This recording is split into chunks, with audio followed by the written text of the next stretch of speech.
We're ready. Is this a state of Idaho? Yep. By IT.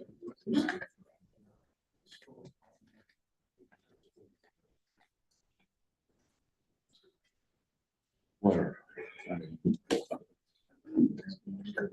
And that's probably.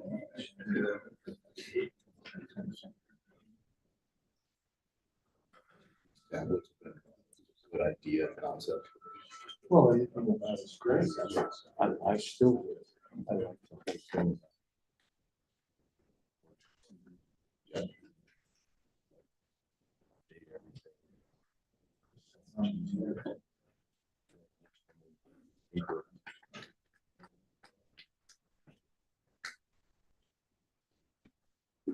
Oh, here we go. Application.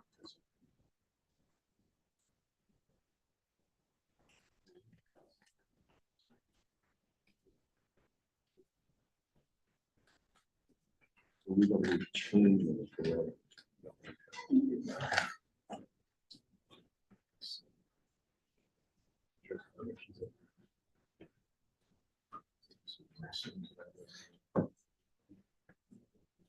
So that would be done.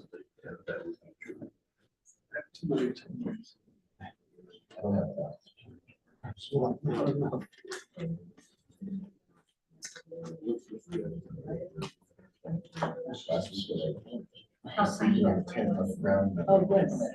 I know.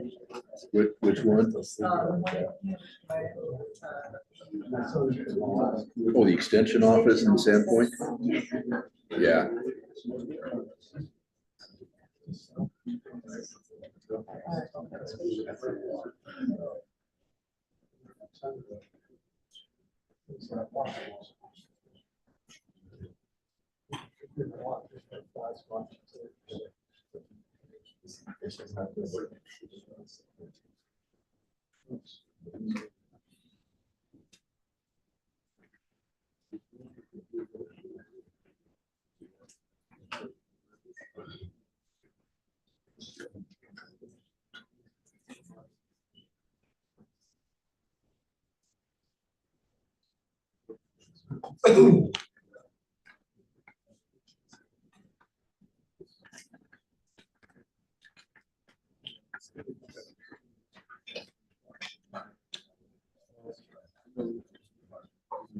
Yeah.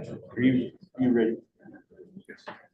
Okay, I'd like to call this meeting to order. This is Water Board meeting, meeting of the Idaho Water Resource Board, number 12-25. This is the official board meeting. It's originating at the Hilton Garden Inn in Twin Falls, Idaho, and being live streamed. The first item on the agenda is roll call. Mr. Barker? Here. Ms. Cole-Hansen? Here. Mr. Gibbs? Here. Mr. McMahon? Here. Mr. Olmstead? Here. Mr. Stevenson? Here. Mr. Van Stone? Here. And Chairman Raybould. Here. Thank you, Jennifer. Next item on the agenda is approval of the agenda and approval of a stack of minutes. Anybody have any changes or corrections to the agenda? Okay. Has anyone perused the minutes? Would someone like to move to adopt or? I have perused the minutes, Mr. Chairman, and I would move to approve the minutes of meetings 9:25, 10:25, and 11:25, and the agenda for today's meeting. Okay, is there a second? Second. All in favor, say aye. Aye. Any opposed? Motion carries. The next item on the agenda is public comment. Do we have a list? It's coming It's right. coming right now. Okay. Play Nanani? I probably butchered your name. I'm sorry. Yeah. I was sick the day they taught me how to pronounce words at school. That name kept me in the third grade for a couple of years. Yeah. Do I take the podium? Yeah, Yes. yeah, that's great. If you'd maybe just state your name so we have it for the record. I don't know if I can do any better job than you did. Okay.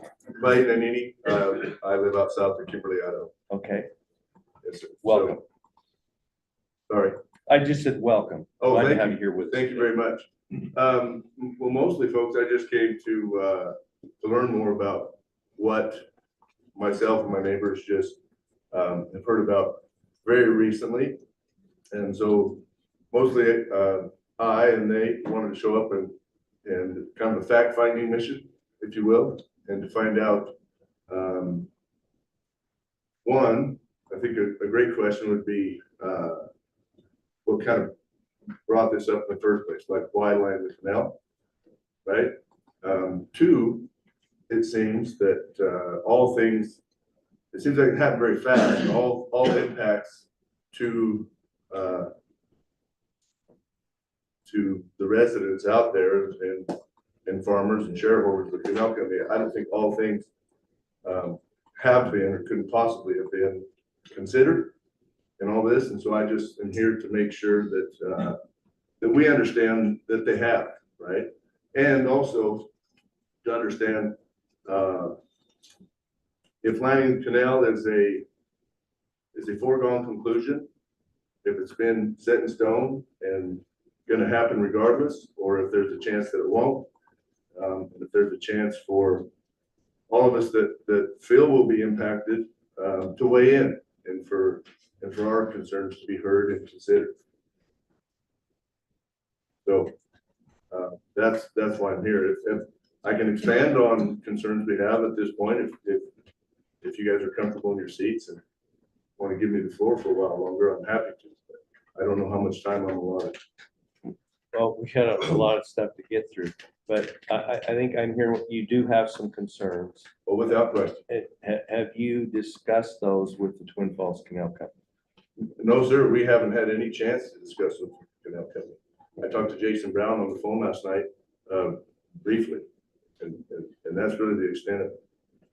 I did talk to one of our board members, Roger Glass, about 4 or 5 days ahead of that, right?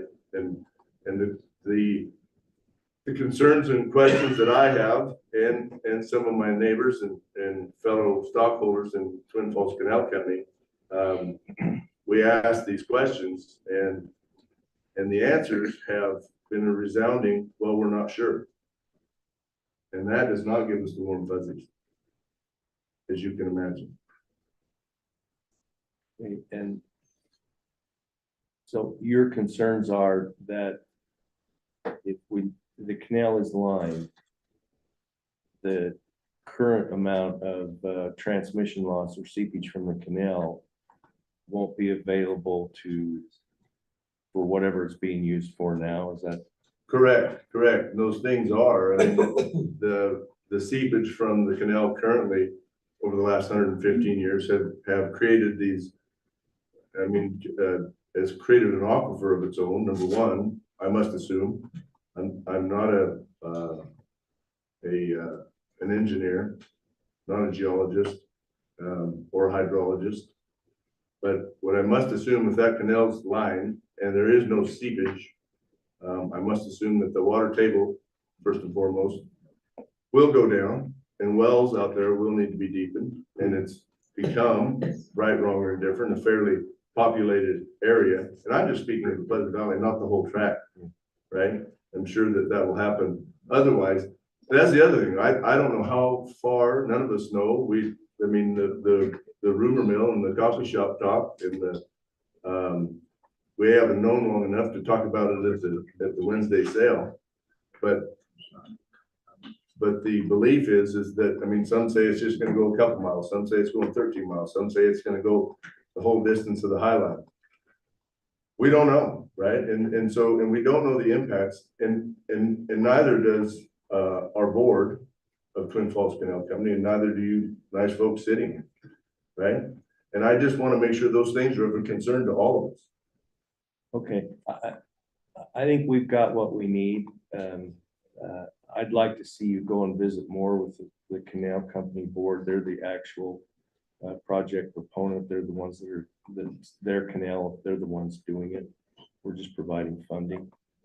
So that would be my recommendation, is that you visit with them and have them give you more of an explanation about what they're doing. Understood. Thank you very much for the audience. And I just would ask you to hang on to that funding until all our questions are answered. Okay, all right, well, let's see where this goes, okay? Yeah, sounds good. Thank you. Okay, next we have, is it John Jesser? Or just saw it? I can't decide whether that's a T or an R. What's that, Jen? R. Jesser, yes, Okay, yes. I have some just written comments here, and thanks for the opportunity to speak before the board and to air some of our issues this morning. Just like to make some comments regarding the Twin Falls Canal Company funding request. I'm a third generation farmer rancher. We farm and run a cow-calf operation and farm along 3 miles of the High Line that will be impacted by the lining project. I'm also the original developer of Cottonwood Heights subdivision, which is downstream and pumps out of Cottonwood Creek and Coyote Creek, which is a tributary of McMahon. Today, I have concerns and questions about the proposed project. We have approximately 70 acres of meadows that has over the years received seep water as long as the canal has been operating, plus or minus 120 years. In my lifetime, half of that our cattle have grazed them. With the loss of seep water, we will be impacted by a loss of grazing acres and will lower our grazing unit capacity. Our cattle need to cross the canal to get water in the winter. We have property on both sides, but potential for cattle not being able to cross the liner frozen or in the wintertime. Also, who's going to be responsible for that when that happens? Those are just some of the questions, the practical questions and concerns that we have out there. And one other small practical issue is that between Danny, Jamie, Kinsey, and us, we have a property line between us that borders the canal. We have to run a fence through that, every year. And I'm trying to figure out how to drive posts through that rubber mat. So I don't think that's going to be a desirable proposition. In addition, my family has set aside about 15 years ago, about 300 acres as a wildlife refuge below the canal, which includes the basin for Cottonwood Creek and Coyote Creek, a drainage that is a tributary of McMahon, as I mentioned. It's a nice riparian watershed. Without that seep, much of that watershed, I'm certain, will dry up. We have a herd of deer that frequents the property, especially in the willows on the west side of Cottonwood Creek. This also will undoubtedly dry up as well. Migratory game birds, birds of prey are present near the canal and trees that border the canal, Russian olives and elm trees and willows. Most of the trees below the bank and not near the creek eventually, I believe, will die off. I'm seeing some of the trees on the Stafford Bend, which is part of our property, that was done a couple of years ago. There was like a quarter-mile stretch that was lined at that point. I've seen the effects of that with the dying trees that are beginning to dry up and die off. Reduction of seep flow is another issue that concern towards Cottonwood Heights with water from Cottonwood Creek and Coyote Creek. Cottonwood Heights has filed water rights that we transferred them to back in the year 2000. This time of year, that stream flows are barely adequate for them. I've seen over the years from running our pumps ourselves before we transferred to Cottonwood Heights, the late season sustainability of stream flows and how that really helps the flows for those pumps for that subdivision. We also have concerns for other downstream stream users. John McDonald, which crosses to the north, and Williams ranchers that pump out of Cottonwood Creek and Rock Creek downstream from Cottonwood Heights. Loss of groundwater for the local aquifer also supplies domestic wells in our areas, as we all are fully aware. And those are adjacent to this drainage and just to the north of us and our property. So as Clay had mentioned, there's potential to, down the line to need to drill deeper wells for the homeowners and some of the subdivisions in the area. And that also, I believe, a potential for lower property values down the road as water tables are impacted. I have some questions now in general on the funding request. Proposal states that the lining will conserve, when I'm reading through it, between 19,000 and 68,000 acre feet of water on an annual basis. That's a huge range about those figures of 300% variation. Using a midline of 43,000 acre feet, that is enough water to irrigate approximately 10,000 acres of alfalfa per season. And like Clay, I'm not a hydrologist or an engineer or an expert, but living and working on the system for a lifetime, I wonder if 10 miles of liner is going to truly save that much water. At a glance, this seems overstated and potentially unrealistic. For the project south of Kimberly, there looks to be one recharge basin in the plan. If the loss is as much as above stated, how is it possible for one 30-acre recharge pond that is only filled at the beginning and the end of the season to contribute significantly to that loss? What percent would it mitigate, replace? Is it possible we can have more ponds built to help with the groundwater loss due to the lining? Could more recharge ponds help? That's just a question that I have for the board and for our Twin Falls Canal Board. The $26.5 million cost is obviously a substantial taxpayer contribution figure. Are there any other ideas or proposals out there that would not substantially reduce stream flows and groundwater in the Cottonwood, McMullen, and Rock Creek watersheds? What about a pump back system to return tailwater wastewater back to the canal system? Is there any other thoughts or possibilities for other projects? Over the decades, my family has had a good working relationship with the Twin Falls Canal Company board and staff. And the canal staff has met with me to discuss using some of my water shares to pressurize irrigate one of the seed meadows. And I appreciate their willingness to work with me to do so. But I am also concerned not just for us in the areas we cannot reach with that water, but also for other downstream users along the canal that are going to be impacted. Is there anything in the proposal or being discussed that could help mitigate the consequences of the project for others directly affected by it? In closing, the Twin Falls Canal Company has the easements and the rights to carry forth this project. I do not question that. I don't think my other farmers would as well. But I do ask, is this the right plan for its shareholders and the adjacent rural subdivisions and community that will be impacted? Moving forward, it will be beneficial to have an open and upfront communication with the board and with the water resources before the excavators show up to have discussion of the plan and the funding in place to help mitigate the local impacts to shareholders adjacent to the project and to those who are not shareholders, as this project ultimately affects the greater Magic Valley community as a whole. With that, I want to thank you for the opportunity today to come before you and to bring forth these concerns and questions. And if you have any questions for me, I'm happy to answer those for you.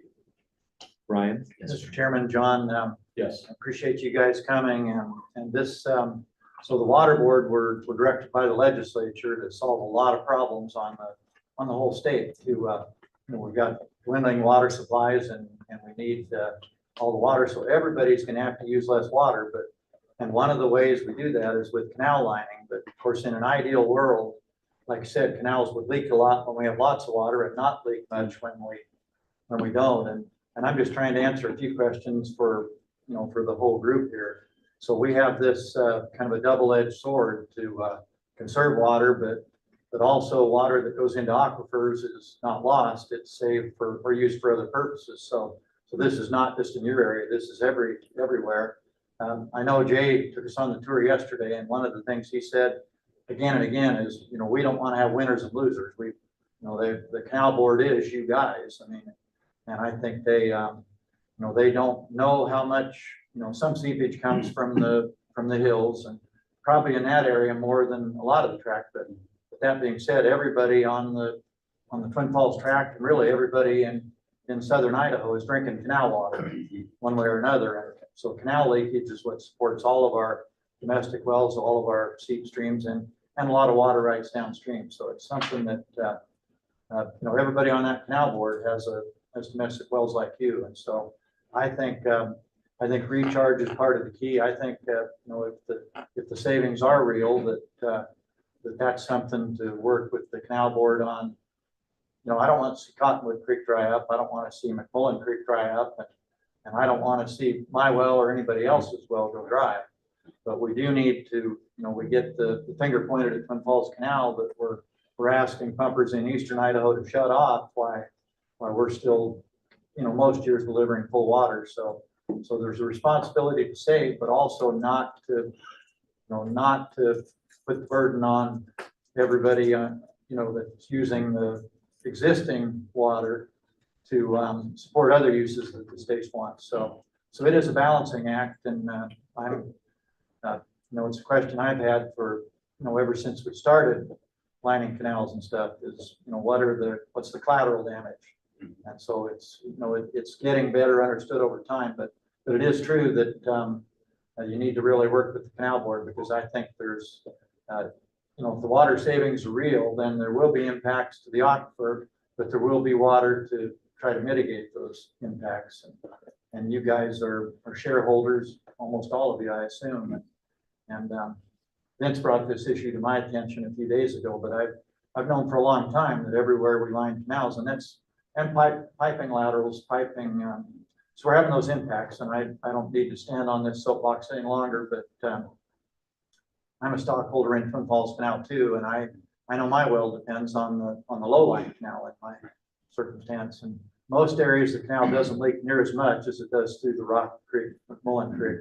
I mean, it probably leaks 10 times more in those areas than others. So it's the right place to line, but mitigation is going to, there's a solution in mitigation somehow, and I hope the canal board will see that.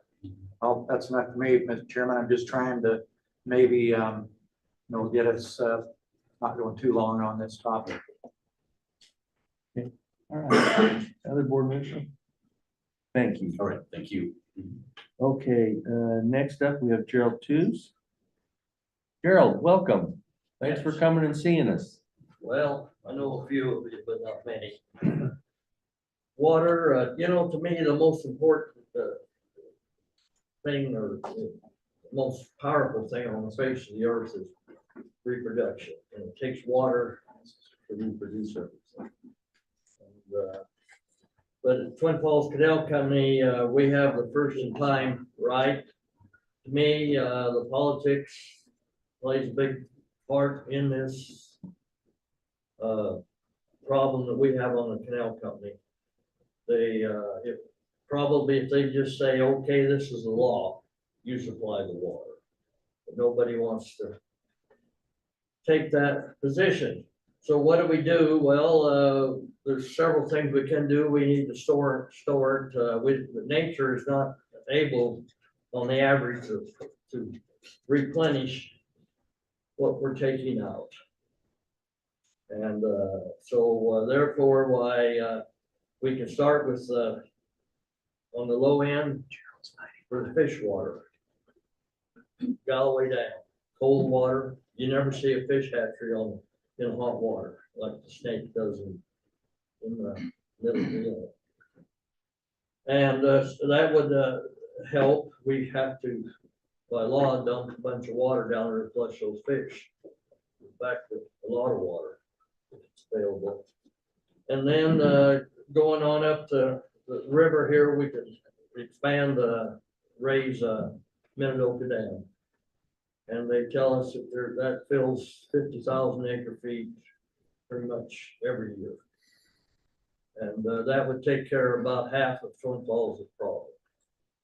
And what worries me as much as anything is the fact that this negotiation, I call it paper water, that doesn't give us security. We need to have the water in our name. And then move on up to Idaho or up to American Falls. We can store another, well, I don't know exactly, 100 to 150,000 acre feet there when the water's available.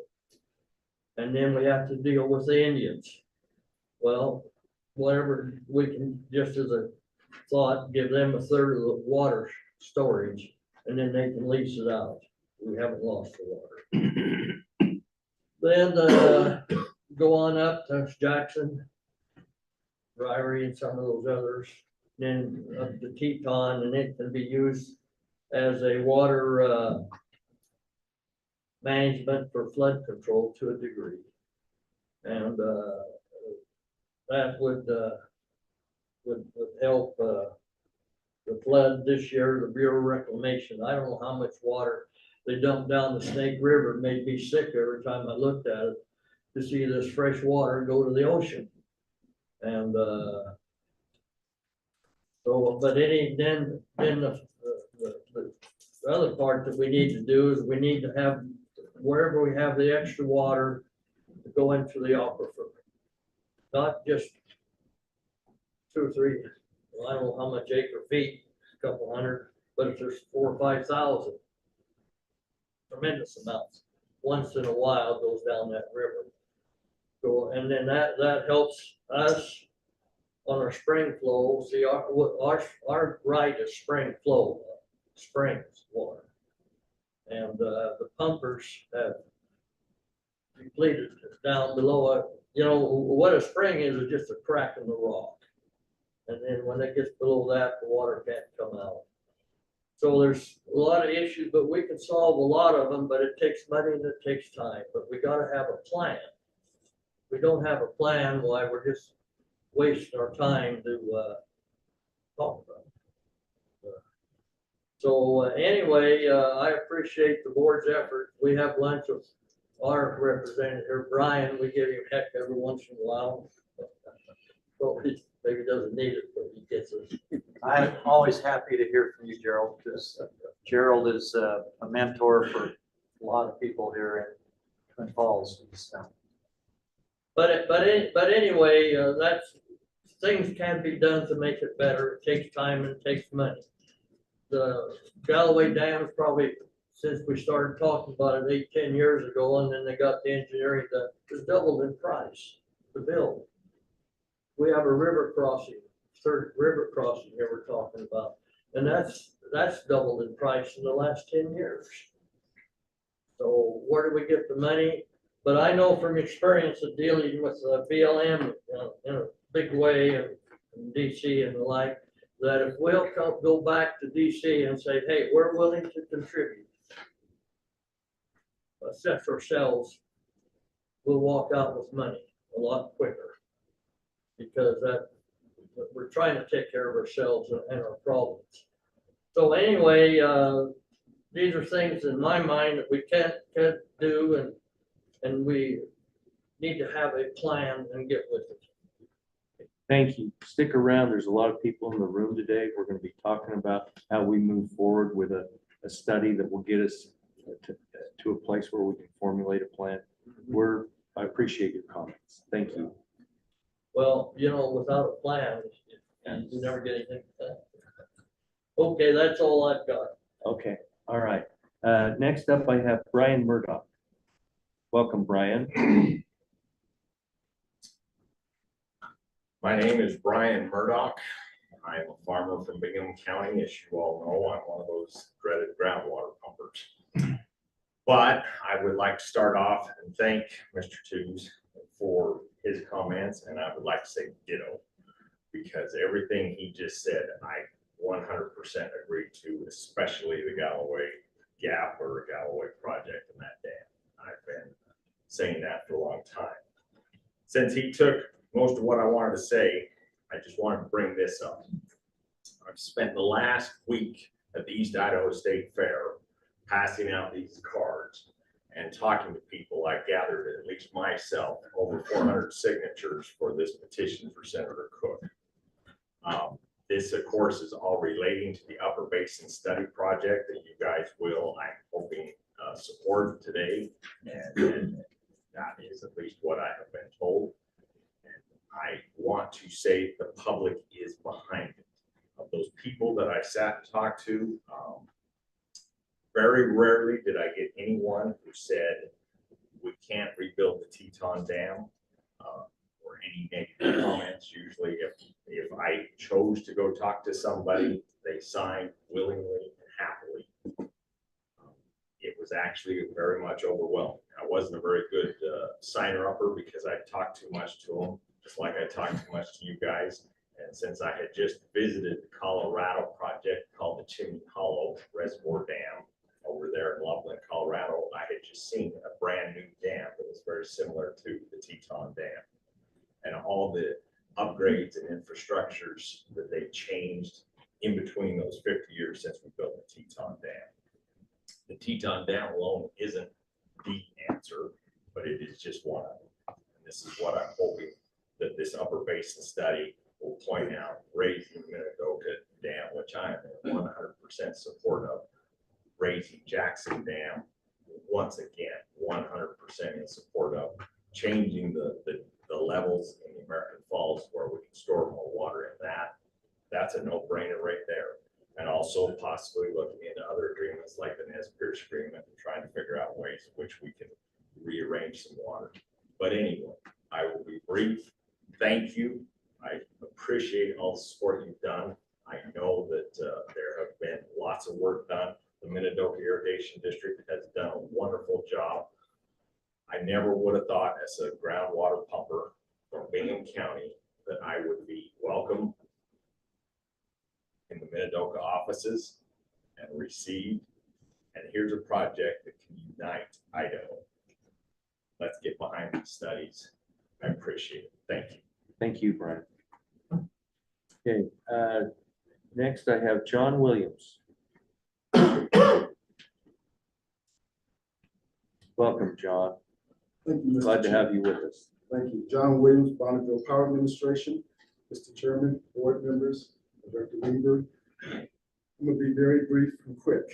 Good news, our Administrator, John Harrison, as I mentioned before, is working very hard with the Department of Energy in restoring Bonneville's hiring authority. That has been done. We have announcements on the streets as I speak now.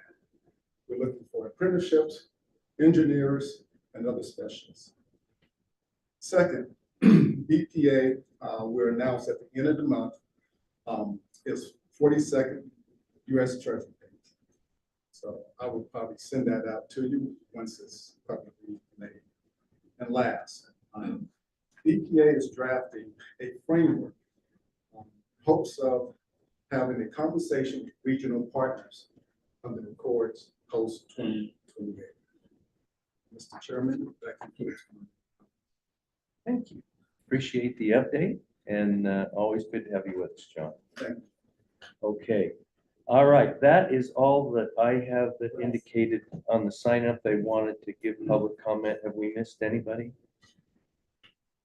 Vince?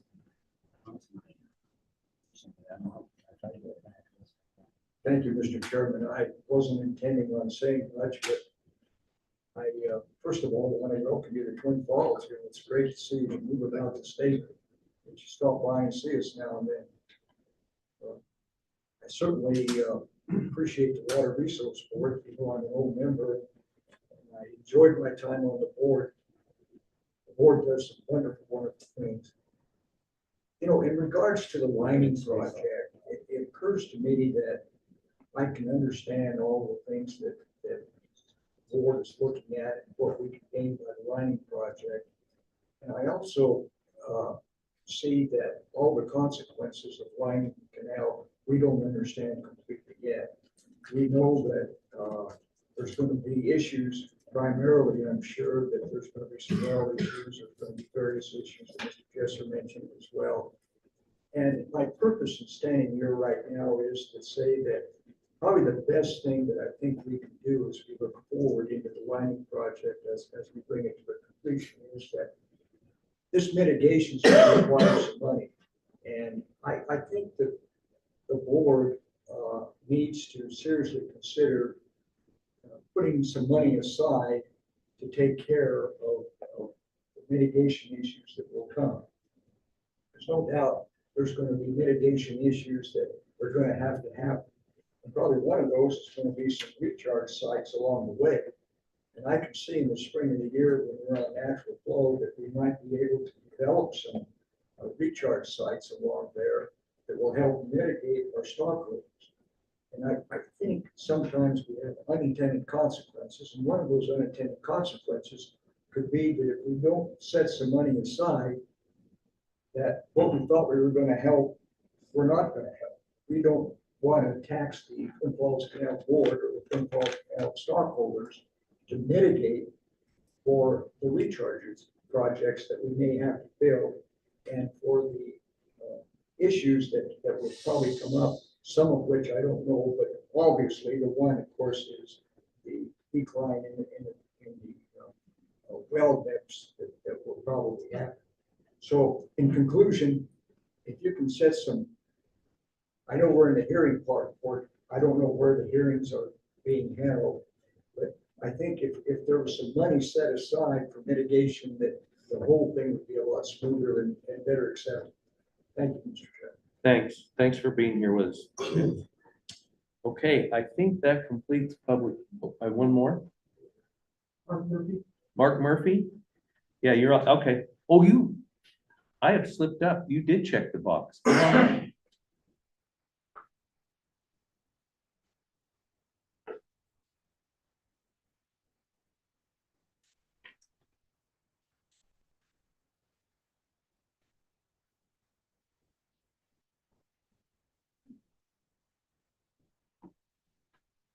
Hi. My name is Mark Murphy. I apologize. I see a line there now. I just, the people on either side of you made very big X's and I missed your little mark, so I You guys want apologize. another one? Yep. We're on the McMahon Creek part of it, under Kinsey's. Our family has lived and ranched on this land for 47 years. Our 240 acres supports 110 head of cows, 20 deer, pheasants, quail, sandhill cranes, geese, ducks, bobcats, mountain lions, and an abundance of small game. Our pasture is watered from Seep Springs, 80 shares of canal water, and 1 cubic feet of McMahon water. About 30 years ago, the canal company come to us and wanted to put McMahon into the canal. And my dad told him it was okay because we would still get some of the seeps from it going in there. I think if you line the canal, most of our pasture will burn up. I'm wondering what kind of environmental studies have been done, how much it's going to impact all of the environment there. How did you determine how much water was actually leaked in there? I think it's going to be detrimental to our neighbors, our ranch, people's wells, and tons of wildlife. And I have a question too about the people who filed on the water tiles. Because all our neighbors have, they pump out of the water tiles. I think everybody else covered everything else I want to say. Any questions? Anybody have any questions for Mr. Murphy? Okay, thank you for coming. Appreciate your comments. Thank you. Okay. All right, let's go. I think we're done now. We all okay out there on that side of the room?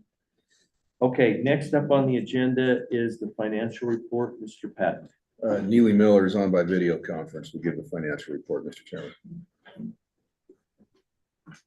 Thank you, Mr. Patton. Good morning, Mr. Chairman, members of the board. You should see my financial status report on the screen. Let me know if you do not see it. As of June 30th, 2025, the board's available and committed balances are as follows. In the secondary aquifer fund, there's a cash balance of roughly $38.8 million, a committed balance of roughly $29.3 million, and an uncommitted balance of approximately $9.5 million. In the revolving development account, the board has a cash balance of approximately $37.7 million, a committed balance of approximately $26.4 million, a loan principal outstanding of roughly $21 million, and an uncommitted balance of $11.3 million. In the board's water management account, there's a cash balance of roughly $319 million, a total committed funds of approximately $302 million, and an uncommitted funds of roughly $16.5 million. Moving on to the ARPA appropriations. Here you can see the appropriations by year. Since the last financial report, I can confirm that the department has received the 2025 or fiscal year the latest $50 million in the final $50 million component of the $250 million ARPA funds. So you can see that latest $50 million right here. And then just to review, you have obligated the full $250 million. $128.5 million of that has been expended, and there's a remaining committed balance of roughly $131 million. And then because these are the June 30th balance sheets, I did want to include a few notes about some of the actions, the funding actions that would affect the balances. There was no actions in August, but there were some funding actions in July, and you can see them here, primarily in the water management account. There was the AFRT D2 improvements, the Twin Falls Canal improvements, the Hilton Recharge Well Project, the Burgess Canal Project, and the Flood Management Grant Awards. Then in the secondary fund, you did authorize some funds, but those were out of funds that were already budgeted, so it shouldn't affect anything. And I would also say that I believe I talked with Sasha Marston last week, the department's financial officer, and she had indicated that we had not yet received the $30 million that is the appropriation for this year. She indicated she thought that they were waiting till the holdback had occurred and that we would get that money with the holdback built in. That was as of late last week, or early this week. I don't know if that has changed since then. And with that, I would stand for any questions. Hey, board members, any questions for Neely? Okay, I think we're good here, Neely. Thank you. Thank you.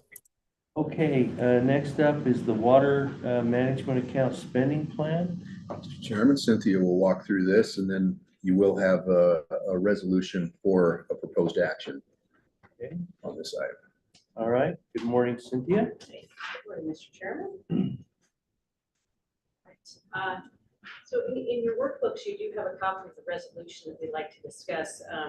The spending plan itself is an attachment to the resolution, and it is unfortunately not in your workbooks this morning, but I'm going to go ahead and highlight it here so that board members are clear on how that spending plan.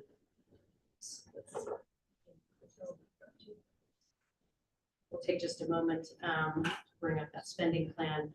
Mr. Chairman, this finance committee met earlier this week and spent quite a bit of time walking through the spending plan and had a few recommendations for an amendment to that plan. And I'd like to just highlight a few of those items. Okay, that's fine. Jennifer's going to share that for us. One thing I'll bring to your attention is that through this resolution, some adaptations will be made in response to the governor's executive order to apply a 3% cut to general fund appropriations. Wait just a moment here.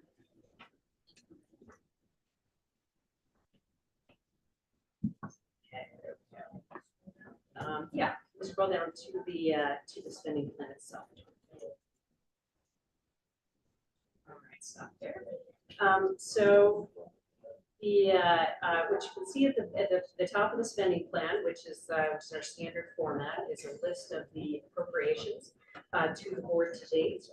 I'll just point out here that under your FY26 appropriation that was granted to the board through House Bill 445, this is the ongoing $30 million appropriation. Again, in response to the governor's executive order, you'll see that a 3% has been 3% cut has been applied to this $30 million for FY26. That also applies to the flood management grant appropriations. So that was previously a $1 million appropriation that has been reduced here for budgeting purposes. You can just scroll down a bit. This first section here, Mr. Chairman, members of the board, highlights the regional sustainability projects and other large projects that the board has budgeted funds to support. I'll just note here that Milner Dam rehabilitation project has been added to this list. That is a project that was discussed at length by the Finance Committee and has been recommended for board consideration. And you'll be reviewing a spending resolution for that a little later in the agenda. Also, the Nampa Meridian Irrigation District Reidenbach Canal Diversion Modernization Project has been added to the list in accordance with the recommendation from the Finance Committee. Go down a little more. All right, in this next section, which is titled the ESPA Regional Water Sustainability Project, that was a sustainability project that the board adopted earlier this year. And this includes a number of different actions by the board to support projects in an effort to support recovery and sustainability of the aquifer. A few of those, this captures the budgeted commitments by the board under that category, and it also highlights the different programs that the board has initiated to under the FY26 $30 million earmark. And again, that earmark was under the legislation. The legislature directed the board to support projects in the ESPA that again promote sustainability efforts. So those are highlighted here as well. Some changes were made based on the Finance Committee's recommendations, and specifically the 3% reduction was applied to the ESPA recharge infrastructure section. Some of the conversation by the Finance Committee was that there are a number of other areas within the budget that also support ESPA recharge. Moving down, you'll see that there are just categories, the budgets set aside for aging infrastructure grants. Cynthia, if I Oh, can yes. just interrupt you. We actually increased the recharge component of that budget. It was 4 million and it's now 6.1. Yes, that is a good clarification, Mr. Chairman. The original budget passed a little earlier this year by the board. Set aside $1 million for the monitoring and measurement, $4 million for ESPA recharge, $20 million for the groundwater to surface water conversion projects, and $5 million for surface water operational efficiencies. Yeah. That is true. And that has been adjusted here. You'll see that the surface water efficiencies program was reduced to $2 million. Right now, the board has committed almost $2 million to a couple of different projects, efficiency projects on the AFRD2 system and the Twin Falls Canal Company system. We'll see later in the budget that some of the funding for the Twin Falls project is accounted for in other areas. Thank you for that clarification. Thank you. All right, the aging infrastructure grants, the board has approved 5 different rounds of aging infrastructure. Just for brevity on this spending plan, I hid the rows that highlight rounds 1 through 5, but you'll see that the board has still budgeted $20 million for rounds 6 and 7, $40 million total. And again, that part of the budget relies on $75 million appropriation for aging infrastructure grants, and the board has set aside additional funds over and above that $75 million for aging infrastructure grants in future rounds. Flood management grants are also funded through the water management account. They have received funding and appropriations since 2019. What we show here in the spending plan is year 8, which is FY 2026. And that, in accordance with the executive order, that $1 million appropriation has been reduced to $970,000. The final category here includes loans, grants, and other potential needs that the board identifies. The loans committed currently under the water management account are about $15.496 million. Part of the discussion with the Finance Committee was to revert or move the funding source for loans that had previously been approved under the water management account to the revolving development account, basically to free up money in this in the water management account for other purposes. So you'll see that $5 million that was awarded to the new Northside Canal Company has been deducted or reduced from this budgeted amount, and that is captured in the resolution. And I'll circle back to that when we talk about the resolution. Again, that does not change the loan circumstances for the applicants. It simply just changes the funding source from the board's different accounts. And then, let's see here, the efficiency and capacity improvements and canal systems grant had previously been budgeted for $20 million. That has been reduced to $10 million in the spending plan. The remaining $10 million is being applied to the Twin Falls Canal Company project. And you'll see that in a resolution that's coming before you, or an amended resolution that's coming before you later in the agenda.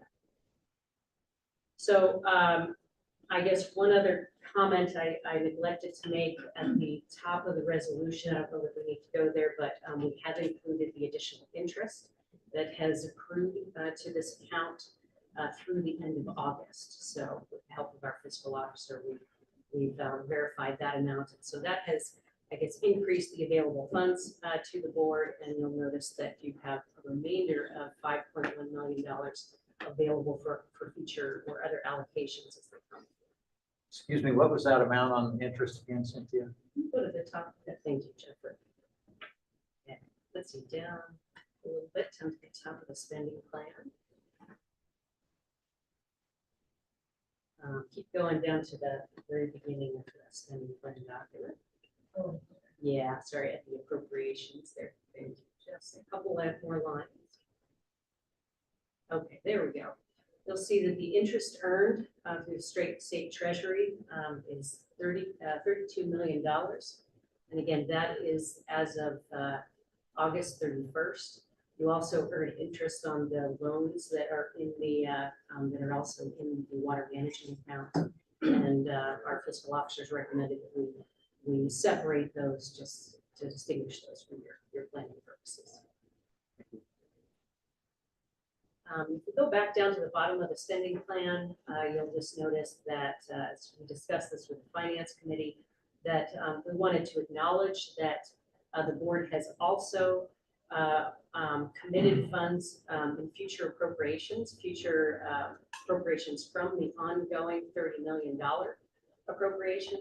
To date, those have been applied to the Twin Falls Canal Company project, operations efficiency project, and that is in the amount of about $15 million from FY or fiscal year 2027 through 2033. So we just want to make sure the board is aware of that. Jennifer, if we could go back up to the resolution, I think you can go down a little bit. Most of the whereas, let's stop there. We'll go up just a little bit further. I won't go through all of the whereases. Most of those are captured in your original spending plan resolution. Again, this is an amendment to that plan. But I'll just note a couple of the whereases, starting with row 74. This says that a number of projects on the regional water sustainability projects priority list were deemed eligible for funding from ARPA spending, and given that ARPA funding is given that the ARPA funding is has specific federal and state spending requirements, the spending plan includes allocation of additional funds from the water management account to be used if additional funding is required for those projects. This was actually captured in the previous resolution as well. At line 80, we'll note that the Governor Little executed an executive order on August 15th, requiring that all agencies reduce their general fund spending authority on file with the Office of the State Controller by 3% from their general fund appropriations. And as I just mentioned, in the case of the water management account, that applies to the fiscal year 26 $30 million appropriation and the flood grant appropriation. And then as I mentioned, the Finance Committee met on September 9th, and on row 85, let's see that the Finance Committee recommended an amended spending plan for consideration by the full board, and that this spending plan considers new projects, some of which you'll discuss more today, the 3% reduction directed under the executive order, and to make water management account funding available for other qualified projects that the finance committee recommended changing the funding source for the approved $5 million board loan for the Northside Canal Company from the water management account to the revolving development account. In the therefore be it resolves, it essentially captures those actions. This recognizes the executive order reduction. The second, therefore be it resolved, states that the board approves modifying the source of funding for the $5 million loan. And the third, therefore be it resolved, recognizes that for projects identified in the attached spending plan, should the ARPA funds for projects that are ARPA qualified not be sufficient, that the board is authorized to use water management funding to cover the remaining expenses. And then the final, therefore be it resolved, states that the amended plan shall be automatically amended to reflect water management account expenditures approved through future board resolutions. So in other words, if you approve future projects or expenditures, we will automatically update the spending plan and keep you apprised of those changes. Okay, board members, any questions for Cynthia? Okay, we have a resolution before us. Is there a motion to adopt? Mr. Chair, Yes. I move that we adopt this resolution. Okay, I have a motion. Is there a second? I'll second that motion. Okay, it's been moved and seconded. Is there any discussion or any additional questions on the resolution? Okay, there being none, we can proceed to vote. Roll call. Jennifer, Mr. please. Parker, Aye. Cole-Hansen, Aye. Mr. Gibbs, Aye. Mr. McMahon. Aye. Mr. Olmstead. Aye. Mr. Stevenson, Aye.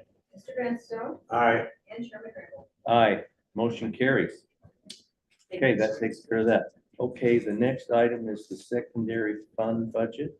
Yes, sir, Mr. Chairman.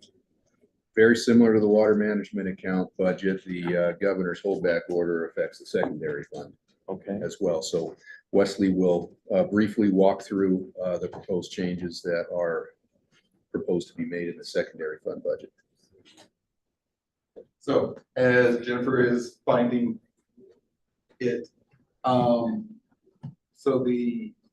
this was presented at the finance committee a couple days ago.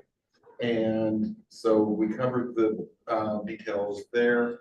Part of this covers the 3% reduction that goes into it. And since we had this open, we made other adjustments. And so this should be in the most recent board material. And so if you go down to the resolution, you'll see at the very top that it was adjusted, the 5 million from the general fund was reduced. And then other changes in this is in the recharge section for O&M. There was added expenses for projects that need to be done on various recharge projects.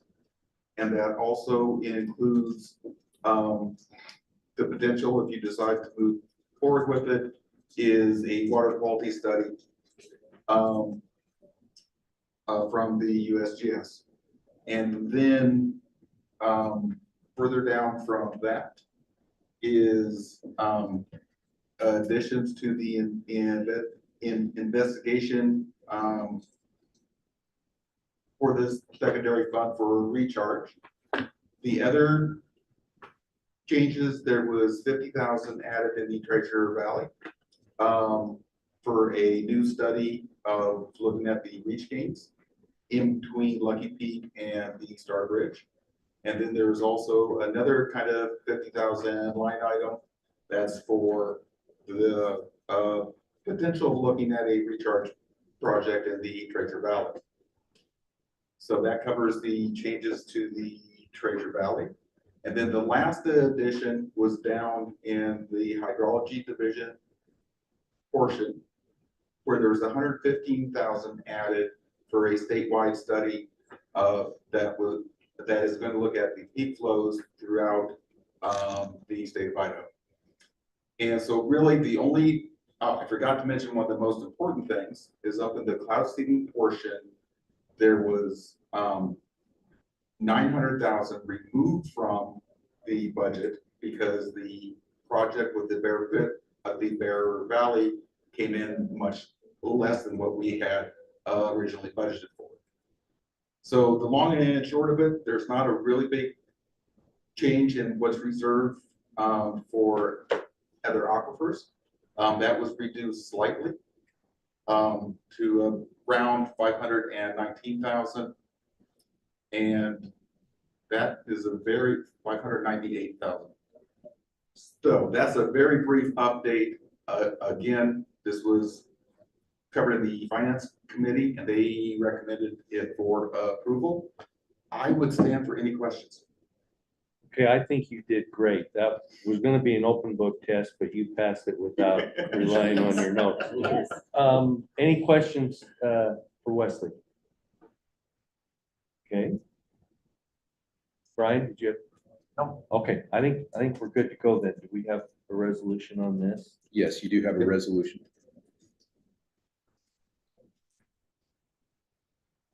Coming up on the screen. As I go here.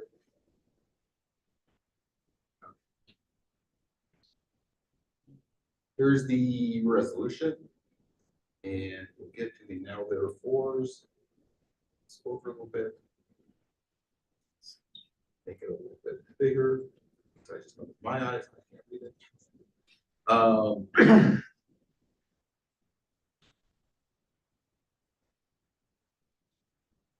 And there's a lot of be it further resolved in here.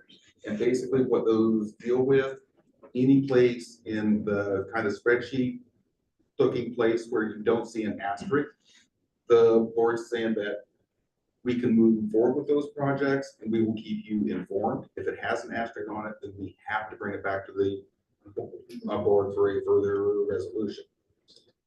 And that's basically what I just covered. Okay, any questions for Wesley on the resolution? Okay, we have a resolution before us, board members. A motion to adopt. Mr. Chairman, I move we adopt this resolution. Okay, I'll second that motion. okay, it's been moved and seconded. Any discussion or questions? We'll proceed to vote. Jennifer, roll call, please. Mr. Barker. Aye. Ms. Cole-Hansen. Aye. Mr. Gibbs. Aye. Mr. McMahon. Aye. Mr. Olmstead. Aye. Mr. Stevenson. Aye. Mr. Van Stone. Aye. And Chairman Raybould. Aye, motion carries. Okay, the next item up is amendment to resolution 28-2025. Yes, Jennifer, could you pull up that resolution, please? Or Wesley? Somebody, For 7. Yes, this is an item that was discussed yesterday, Mr. Chairman. It's an amendment to a resolution that you passed in Idaho Falls related to funding of the Twin Falls Canal Company project. The amendment to the resolution does not change the amount of funding or the schedule on which the canal company receives funding, but changes the line item buckets from which that funding is taken within the board's water management account. With that, discussed this yesterday, and you have this amendment in front of you if you wish to consider it. okay, board members, we have a resolution before us. Any discussion on the resolution? Mr. Chairman, I move that we accept the amended resolution. Okay, have a motion to adopt. Is there a second? One second. Been moved and seconded. Any other discussion? Now we'll proceed to vote. Jennifer, please. Mr. Barker. Aye. Ms. Cole-Hansen. Aye. Mr. Gibbs. Aye. Mr. McMahon. Aye. Mr. Olmstead. Aye. Mr. Stevenson. Aye. Mr. Van Stone. Aye. Chairman Raybould. Aye, motion carries. I'm just gonna do a little quick survey. We okay to continue going for a while? Is everybody good? Okay. Regional Sustainability Water Project proposals. Looks like we have a couple, Mr. Pat. Yes, you got two on the docket this morning, Mr. Chairman, the Milner Dam Rehabilitation Project and the Nampa Meridian Irrigation District Project.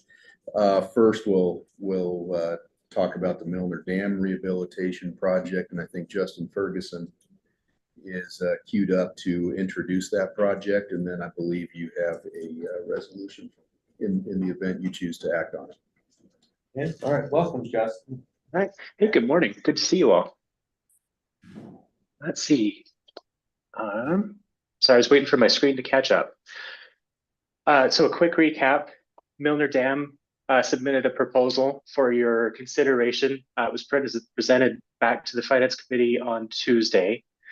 The project is looking to do work at Milner Dam on the emergency spillway. The project includes restoring damaged concrete at the emergency spillway from some delaminating and some cracking, improving the decking across the spillway so that they're able to move machinery across and work on both sides of the dam, and then work on the plunge pool just immediately downstream. Currently, their cost is $9.065 million, but they do need to get more further in the design process until they can have a final number. The resolution before you this morning does two things. One, it will add them to the regional sustainability list, and then two, they're looking for funding for $1.5 million to get through that initial design phase before they come back before you all for additional funding. And I can jump to the resolution.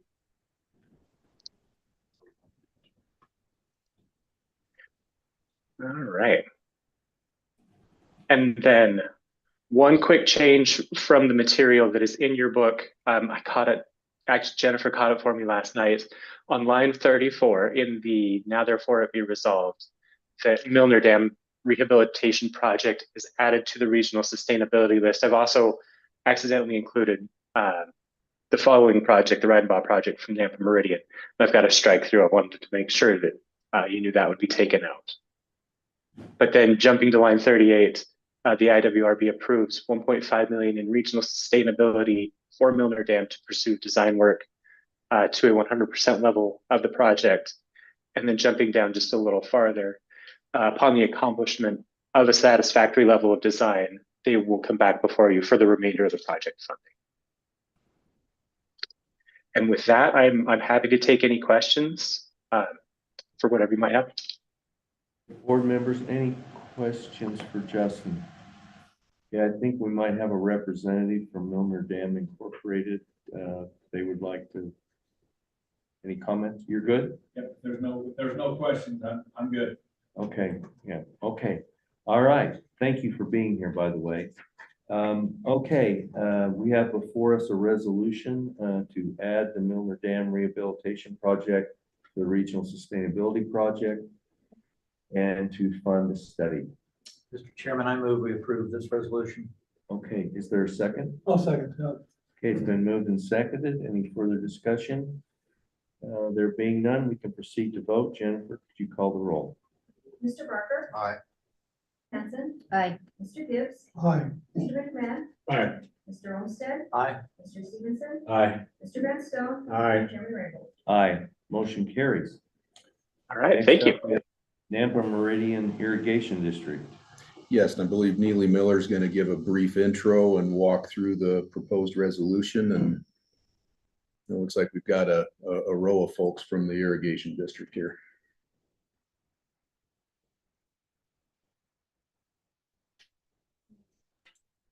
So, sorry about that. I forgot to take myself off mute. Thanks, Mr. Patton. Good morning again, Mr. Chairman, members of the board. This will be very similar to what you just saw from Justin Ferguson in terms of process.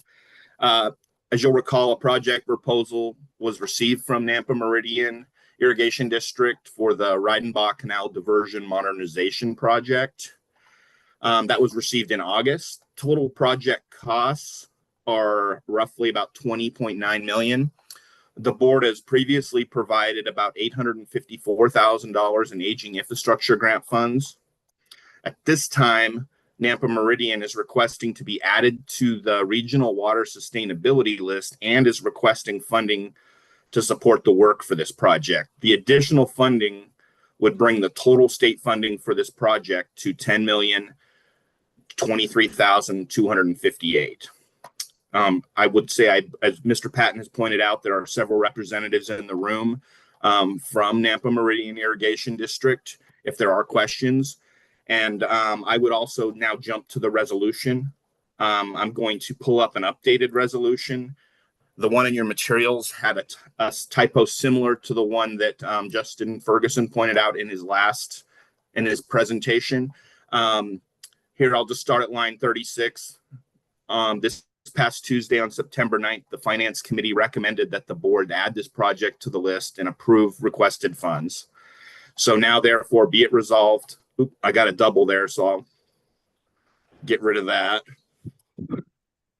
That the Reidenbach Canal Diversion Modernization Project is added to the Regional Water Sustainability List. Now therefore be it further resolved that the board approves $9,169,047 in regional water sustainability funding from the water management account to Nampa Meridian to construct this project. And again, I would just highlight that you have provided $854,000 already. This additional $9,169,000 would represent the total project costs of that $10,023,000. So with that, I would stand for any questions, and again, point out that there are representatives in the room if you have any questions. Okay, Neely, the 10 million is roughly 50% of the total project cost. Is that correct? That is correct. It's actually slightly below. All right. The total project costs are roughly 20,903,000, and the 10 million is a little less than 50%. Okay, board members, any questions for Neely? Mr. Chairman, Yes. I do have a question. The 854,000 that's already been paid, what account did that come out of? And are we somehow transferring that to the water management account? Correct, Mr. Chairman. Board Member Barker, that was about a $3.6 million grant for an aging infrastructure grant for Nampa Meridian. To date, they have invoiced $854,000 approximately. The remaining 2.8 will revert back to available funds in the water management account. Right, that's what I think you understand my question. Yes, Mr. Chairman, Mr. Barker, I understand your question. The source of that aging infrastructure grant was also the water management account. So the freed up funds off the aging infrastructure grant will revert back into the aging infrastructure grant bucket within the water management account. And the 854,000 has already been dispersed, came out of the water management account in the first place. So we just need to clean this up through a contract action. Thank you. Okay, do we have a Joanne? Mr. Chair, I just have one additional edit on line 42. If we could change resulted to result. Now therefore be it further resolved. You just want to resolve, you don't want to result it. Yes. Okay. Yeah, that's a good catch. Thank you. Okay, now, do we have a representative from Nampa Meridian that come up if you would like? Thank you, Mr. Chair, board members. We really appreciate the time and the energy that you've taken to look at this project. It's a great project. It extends our ability to deliver over 200,000 acre feet of water across Boise, Nampa, Meridian for the next 100 plus years. It's good for the valley, it's good for water users, it's good for the aquifer, and in addition to that, because of the automation, we'll actually be saving water. So we really appreciate the support. That's going to help us move on to some other aging infrastructure projects in the district. Okay. All right.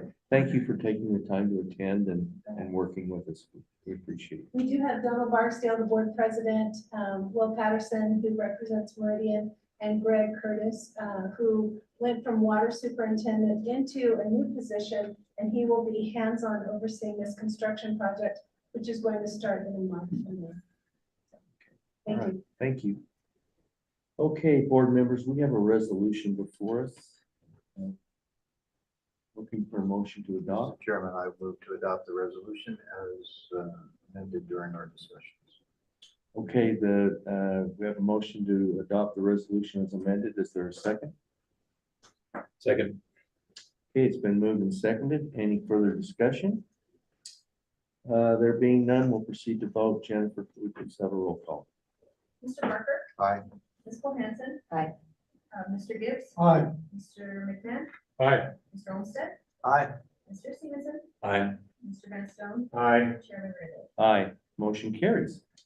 Mr. Okay. Chairman, Yes. I apologize, but I thought of something that I should have thought of a few minutes ago. Why we've got Jason Brown here from Milner Dam. I don't think we should let him completely off the hook. Very briefly, Jason, I know they did an inspection on Milner Dam yesterday, and I just wanted to hear if FERC found any additional problems or if they appear to be ready to go when you get your money to start the rehabilitation. Yeah, Mr. Chairman, Mr. Olmstead, appreciate the comment. I was trying to get away from public speaking, but that's okay. We did have a inspection with FERC yesterday.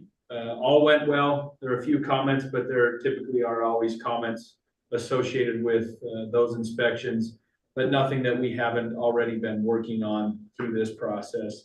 The funding that you have, the resolution that you passed for the funding will help us continue to design the plunge pool as was noted, and then the emergency spillway. The emergency spillway is actually the original spillway of Milner Dam, and so it's been there for 120 years. And so, as you can imagine, concrete has some issues over that time, and so we've been working with JUB engineers. Brian actually started that project back when he was general manager, and we were just trying to bring that to completion at some point in the future. But knowing that Milner Dam is an important part of water diversion in southern Idaho, we try to continue to make sure that we're always staying abreast of the situations. But the FERC inspections yesterday went well. It's an annual inspection, so they'll be back next year. But at this point, everything was good yesterday. So thank you. And I will stand for any questions if you have any.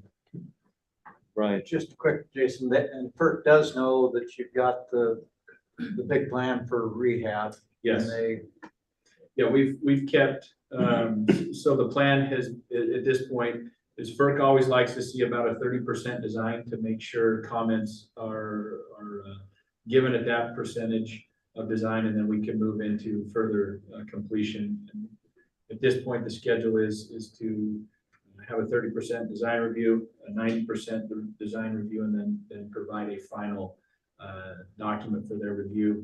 As with every other agency on the federal level, they're having staffing issues and funding issues, and so that has only exacerbated some time.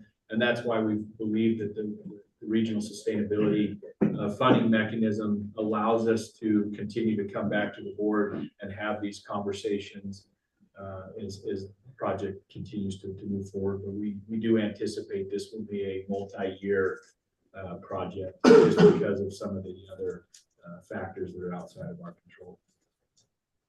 Okay. All right. Any other questions? Thank you. Thank you. Okay. Next up, we've got groundwater to surface water conversion grant awards. Yes, Neely Miller will briefly walk through the awards and the proposed resolution. And these awards were recommended by the Finance Committee 2 days ago. Hey, welcome back, Neely. Welcome to be back. As Mr. Patton indicated, this is round 2 of the groundwater to surface water conversion grants. This round was focused primarily on the Eastern Snake Plain area of common groundwater supply. Yeah, the board adopted an updated criteria this past May. That application deadline was August 1st, 2025. Staff received a total of 15 applications requesting approximately $18.7 million in funding. And as was mentioned, the Finance Committee discussed this on Tuesday and recommended funding as described in Attachment A to the resolution. Here you can see the list of 15 projects, and the funding awards are listed in the far right column if the board chooses to pass this attached resolution. And with that, I would stand for any discussion or questions about the resolution. I can pull up the now therefore if you'd like. Any questions on the list, board members? I'm not seeing any, Neely. We could probably go to the resolution itself.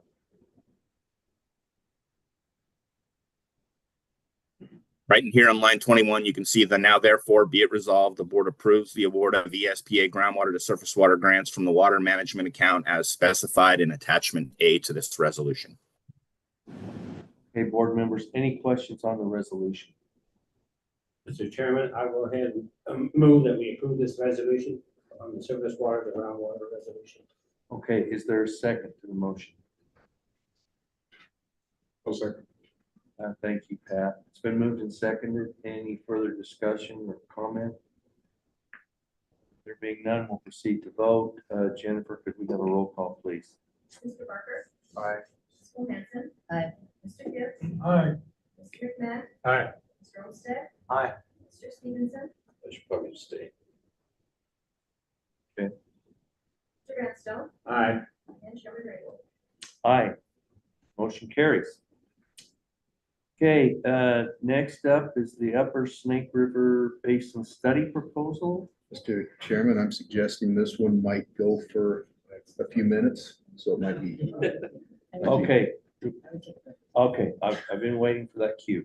All right, we're gonna take I'm gonna say 7-minute break. 7-minute break? Well, they're always twice as long. Yeah, as that's, I say. I had my timer set yesterday. I was checking on it. This will probably be 20, 25 minutes.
Okay, we got people who've got a long ways to go today, and the sooner they get going, the quicker they'll get to where they need to be.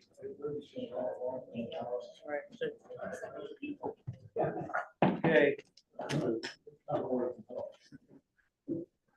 I think I did better than 2x to 7 minutes, maybe by a minute. Yeah, you did good. Okay, all right, we're gonna reconvene the meeting. Jennifer, have you got everything ready to go? 1 second. Well, I don't really have anybody. Okay, we are on to the agenda item, Upper Snake River Basin Study Proposal. Yeah, it looks like Cynthia's gonna kick that off for us. That's correct, Mr. Chairman, members of the board. I'm just going to give a brief introduction, then you have a couple of presentations today. You also have materials in your books. They include presentations, but also some very basic information about a basin study. And for those of you who are not familiar with the basin study, it's a Bureau of Reclamation Water Smart. It's a program through Water Smart. And it's essentially a process that's intended to support planning efforts that assess the risks to water supplies and an opportunity to develop options, try and address those risks and some of those identified needs. So in this case, since it is a Bureau of Reclamation program, the process requires that a non-federal partner be involved. That starts with the submittal of what they call a letter of interest, and then continues on there. I think they evaluate all of the letters that come in and determine whether they are going to approve a particular proposed project. And the next step is to develop a larger plan of study and then to initiate the process. But again, a basin study does require a non-federal partner with reclamation, and that non-federal partner is expected to contribute 50% of the project costs. So today, you're going to hear a presentation from Mike Hilliard, who is the Assistant Area Manager for the Upper Snake Field Office with Reclamation. And he's just going to explain the basics, the nuts and bolts of a basin study, what it means, so you have some background. And then following Mike, you'll have a presentation from Shauna Adams. She's with the Minidoka Irrigation District. She's a project manager, and she drew the short straw. She's here to present to you a proposal and a request from a broader group of water users and interested parties who would like the board to consider acting as that non-federal partner and submitting that letter of interest. Just as an aside, I think that process has been initiated by Reclamation, and that letter of interest will be due October 15th. So they're here today to talk to you about those possibilities. So with that, I will turn it over to Mike. Thank you.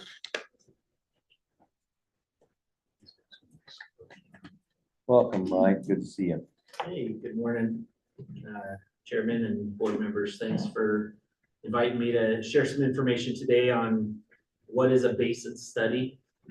We've given a couple of these presentations recently, and I think if we need to, we can get into some more questions, but it sounds like you guys have some materials in your packets that get into some more finer details, but my goal here today is to give a high-level view on what a basin study is and maybe what water solutions or water challenges a basin study can help find some information on. So kind of what is a basin study? It's a very collaborative exercise. It's got a lot of comprehensive information that's input into it, and it can be utilized. It either updates existing studies that are out there, compiles existing studies, it takes all sorts of data and information, and it really identifies what sort of imbalances there are between water supply and water demand. It includes development of mitigation and other strategies looking ahead, but also looking in the present, what's going on, but looking in the future to see what imbalances there are and maybe solutions that we can work towards to solve those to create less conflicts and promote better water management. One major thing what I wanted to highlight is what basin studies do not do. So folks sometimes will hear all sorts of different names for different studies. A basin study does not provide any recommendations. It doesn't represent statements on any policies or positions of reclamation or the Department of Interior or the funding partners for these studies. It does not propose or address the feasibility of any specific project, program, or plan. So what that means is it does not get into the details of specific projects that might be identified as potential solutions. And it does not represent a commitment for federal funds going forward for those potential activities or projects that are identified. There's 4 basic components of a basin study, and they're outlined up there. As folks know, especially in the Upper Snake River system, there's a lot of complexities. There's a lot of things going on up there. And within a basin study, there's 4 things that take place, and they're listed up there on the slides. First, you evaluate the current and future water supply. Then you also then take that and evaluate the current and future water demand. And then you evaluate the imbalances between those 2 items, the water supply and the water demand. And then the study and the input and the collaboration that helps develop solutions, and then also look for trade-offs that could be potential positives during these exercises. The requirements, there's a few requirements. The high level ones are listed up here. Pretty much you have to identify what your boundary area is.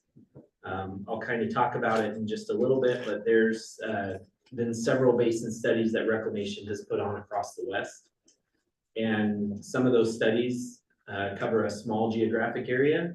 Other studies cover a large geographic area. And so when the proposal is submitted, it's really important to know what areas you are looking at, because that's the areas that are going to be focused in with modeling efforts and collaboration and investigations. Period of performance. The study must be completed in 3 years after an MOA is signed. And so if this is something that a party is interested in looking into, there's a proposal, there's an award, and within that award timeframe, there's an MOA that is assigned between parties, and that helps identify the roles and responsibilities of each party. And then, Yeah, this is the timeline question. Must be completed in 3 years. How long do they usually take? Is there something they always take 3 years, or we can get these done in a year and a half, or what? Good question. So the study typically in any could go from anywhere from 2 to 5 years on an average. And that's depending on how long it takes to get an agreement or an MOA assigned. Sometimes that can be a quick process if all the questions are asked and answered and things like that. So once the MOA is signed, then the study must be completed in 3 years. Some can go faster than that, if the geographic area is small and the scope within the letter of intent and the proposal is smaller. If it's a very large, comprehensive, basin study, that 3 years is a good timing to collect all the data, analyze it, and work through solutions. Thank you. Cost sharing, so it's a minimum of 50%, so it's a 50-50 cost share by the non-federal study leads. Sometimes you can see that adjustment, but the federal government cannot pay more than 50% of that cost share. Those cost share opportunities can include in-kind costs. I have a slide up here to talk about what comes next after a basin study, just to kind of give a little idea. So once a basin study is worked through and completed, depending on what's in the basin study, that can be a really good I guess, roadmap to look at as water management strategies are undertaken. So a good example that's very, I would consider large and time consuming is the Yakima Basin Integrated Plan. That's a plan that, you know, early on, they did a basin study to identify some potential solutions and then worked towards to create this management plan that identified many different phases and different elements, and also worked through a 30-year timeline to try to acquire 450,000 acre feet of new storage. So different elements were in place there, different phases. So sometimes you'll see a basin study take place, and then you have various conservation mechanisms that are implemented, you know, years out. So it's a start, and it's a fresh look with all the current data and demands that are taking place. Successful studies. So we have had some many basin studies that have been very successful. It really starts with a clear scope and intent. That really gets everybody, just like any other plan that you might participate in, having a clear scope, intent of what the project is key. It uses planning documentation, leverages existing data and research that's out there. Also helps create strong partnerships, basin stakeholders, inputs, things like that.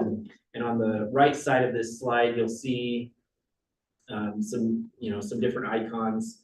This just really highlights when you're in, and as everybody in this room knows, there's uncertainty in water management, depending on whether you have basin challenges, whether, maybe some other resources that are out there that utilize the water law, any water rights or obligations, things like that. So there's a lot of input, there's a lot of evaluations, and there's a lot of data that's accumulated during these studies to decide, to figure out what demands are stressing the system, what flexibilities might exist out there, and what supply opportunities there might be.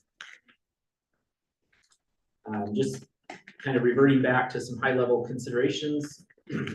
It's a comprehensive water supply and demand study is what a basin study is.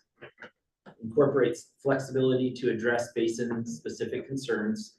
So each basin is a little bit different, and maybe components within the basin are a little bit different. So it really works to try to address and figure out what those concerns or challenges might be. Just highlighting, it does not provide recommendations, it does not address feasibility, and it does not guarantee a commitment of the federal funds that exist there. And great, this is a great way to have communities and partners and stakeholders and all the like to come together and collaborate. This slide's a slide I kept in there specifically to the Upper Snake Basin, just because years ago there was a basin study in the Henry's Fork Basin, which is in the eastern Idaho, and it's a tributary to the Snake River. So back in 2000, I don't want to mess up on the dates, but several years ago, the Henry's Fork Basin study was started and completed. And one of the things I wanted to highlight, since that time, there's been many years of lessons learned through these basin studies on process, and there's been new ways to collect data, new ways to analyze data. And so, sometimes you'll see early basin studies start with looking for solutions and trade-offs. And that's kind of what the Henry's Fork Basin study did. There's a few things that were left out of that study that, would be something to consider looking at in this study. Some of those would be the water rights, and there'd also be, there's new demand in the state There's new things happening. There's different things that have occurred. There's been projects that have been implemented that help with some of the supplies, some of the demand. And so when you really start looking at how this would go, like I said at the beginning, you would start with evaluating current and future water supply. That data does exist out there. There's a lot of data now that we can get access to and that the state has access to. So with the appropriate data for that one, we can figure that one out. We can figure out what the current future water supply is. Same thing with the future and current water demand. You know, really that's trying to figure out, and that's where the collaboration comes in handy, is figuring out what demands are out there. And sometimes you'll talk with different folks or different entities and find out that, you know, there's some information that they can have there. So with that data, you can figure out number 2 on the screen.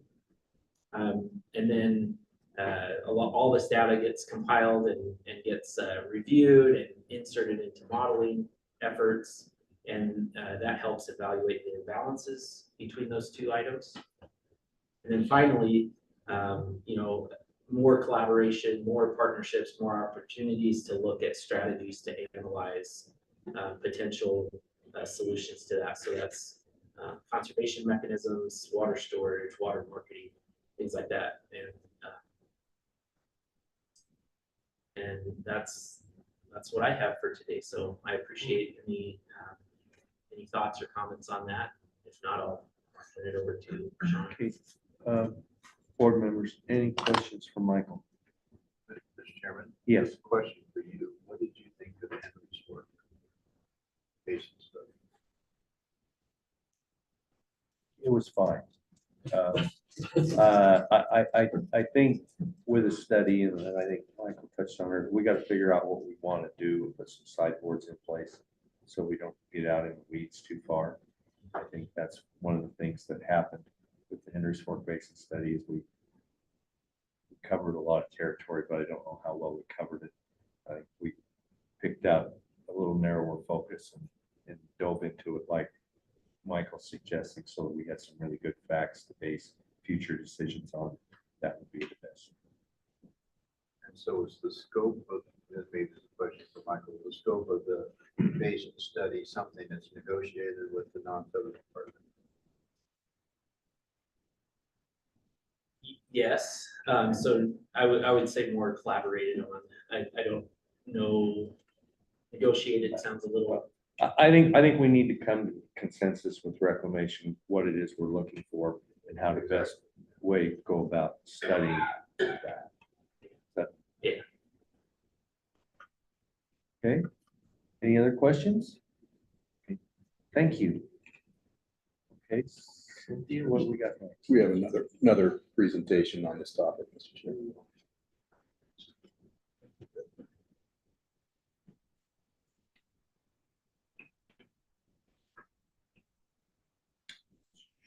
Shauna. Minnedoka It's Irrigation. nice to see you. I see emails from you all the time. It's nice once we're able to start putting faces.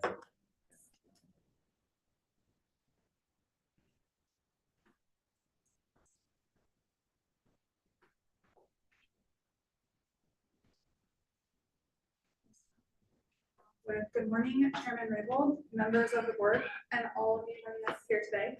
I'm a little bit bummed that the people from Health came out to Instagram and listen to this, because I think this could answer a bunch of their questions. Jay is here. Jay is here, but Jay is not disgruntled. Thank you for taking the time today to hear this presentation. As previously mentioned, my name is Shauna Adams, and I am the project manager for Minnedoka Irrigation District in Rupert, Idaho.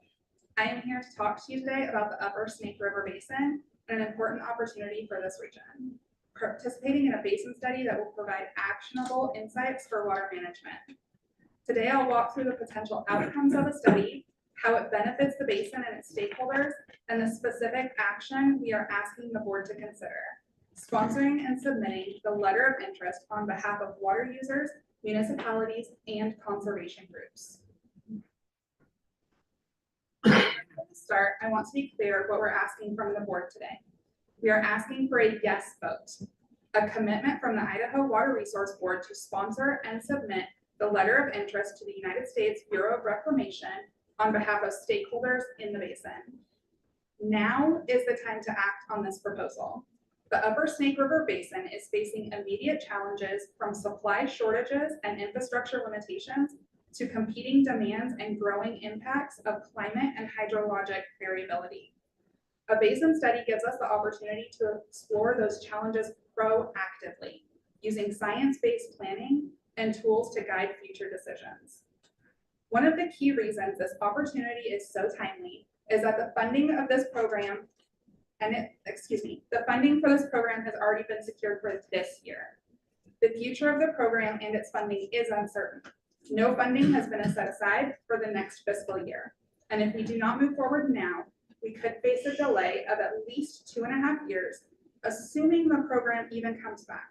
And if it doesn't, this chance to address our basin's challenges could be lost altogether.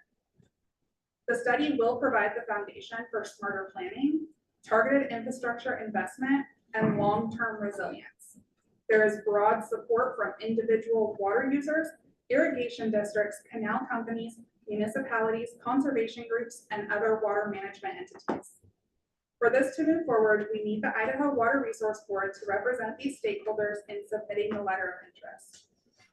With that request stated, let's look at why a basin study is so important and what it can do for the Upper Snake. The basin study is not just a research project. It is a tool for collaborative planning and strategic decision-making. It provides science-based framework that allows stakeholders to anticipate challenges, plan proactively, and prioritize investments.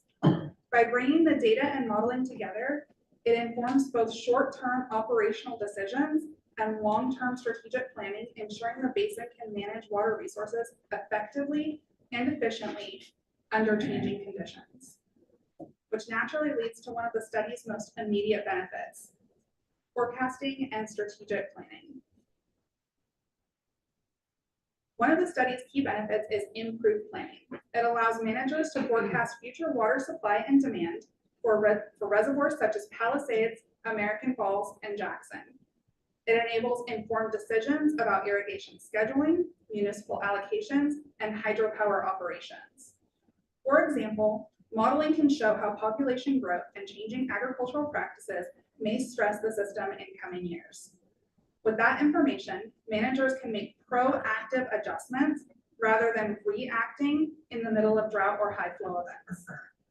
A previous basin study that did exactly this is the Lower Rio Grande Basin Study, completed in 2013. It projected supply and demand imbalances decades in advance, and managers have used that information to protect water right, maintain reliable delivery, and reduce crisis-driven decisions. That kind of forward-looking planning naturally leads to another essential outcome: fostering collaboration across stakeholders. The basin study has the potential to strengthen partnerships by bringing together irrigation districts, municipalities, conservation groups, and state and federal agencies around a shared set of data. Working from the same neutral data set reduces conflict, builds trust, and helps stakeholders collaborate on solutions that work for everyone. Collaboration is especially important when making decisions about investments, which brings us to the next outcome: targeted investments for reliability.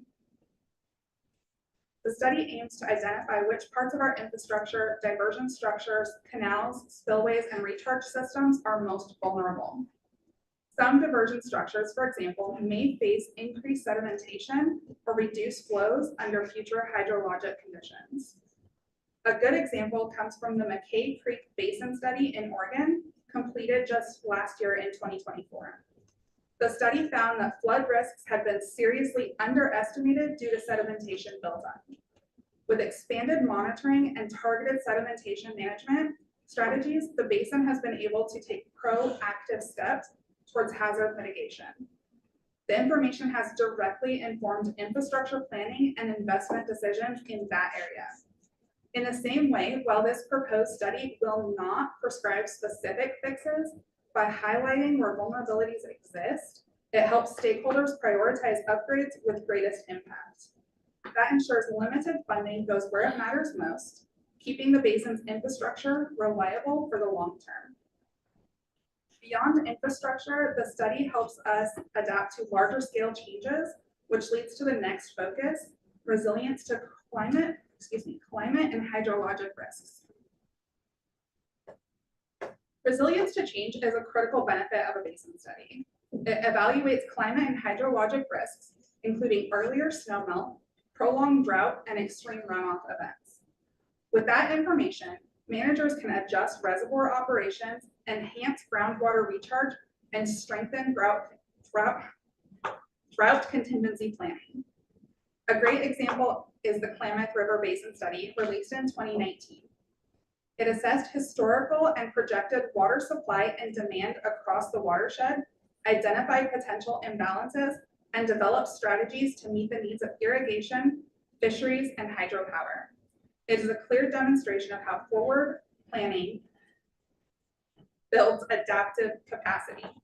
This adaptive approach allows communities and water systems to better withstand uncertainty rather than being caught off guard. And this resilience directly supports the broader regional priorities the study is designed to address. In addition to these outcomes, the study explores these key regional priorities. It respects existing surface and groundwater agreements, optimizes water supply and aging infrastructure, balances competing demands across sectors, and seeks to improve conjunctive management practices. It will also work to protect water quality, as well as develop methods to help communities prepare for population growth and socioeconomic challenges. In short, a basin study meets the region where it is, providing practical tools to address real-world challenges effectively and collaboratively. All of these benefits highlight why a basin study is a critical tool for sustainable water management. To summarize, a basin study is more than research. It is a practical, actionable tool for sustainable water management. It provides insights that guide planning, investment, and resilience strategies across the basin.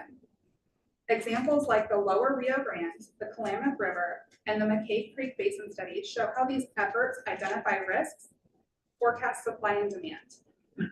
Just as important, they develop strategies to protect communities, agriculture, water quality, hydropower, and the natural environment that sustains healthy rivers, fish, and wildlife. Together, they demonstrate how coordinated science-driven planning supports informed decision-making at every level. With the Idaho Water Resource Board as a sponsor, this effort becomes a collaborative initiative ensuring decisions benefit the basin as a whole.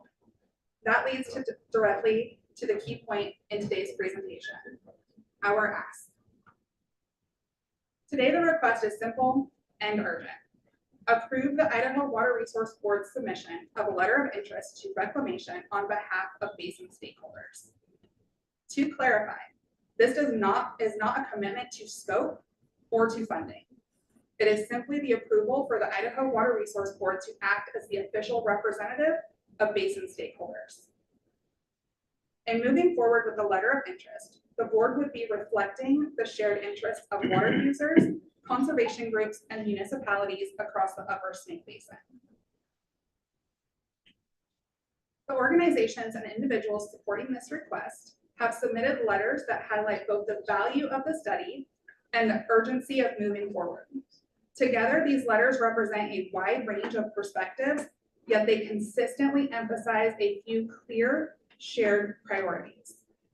First, advancing the shared understanding of how surface water and groundwater interact to ensure future decisions can be grounded in sound science.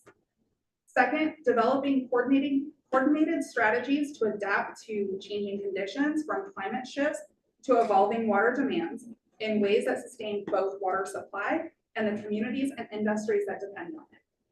And third, ensuring long-term water resource health through practical, balanced, science-based approaches. Supporters also emphasize the importance of updated studies that reflect today's realities, modern hydrologic assessment, and a community input. Their letters speak to agriculture, municipalities, hydropower, the environment, including fish and wildlife, underscoring that this study is not about one interest over the other, but about strengthening the basin as a whole. Stakeholders are ready to contribute data, participate in outreach, and engage in technical reviews, making this study truly a collaborative effort. Their involvement ensures the study will be grounded in not only in science, but in the realities of our communities and industries.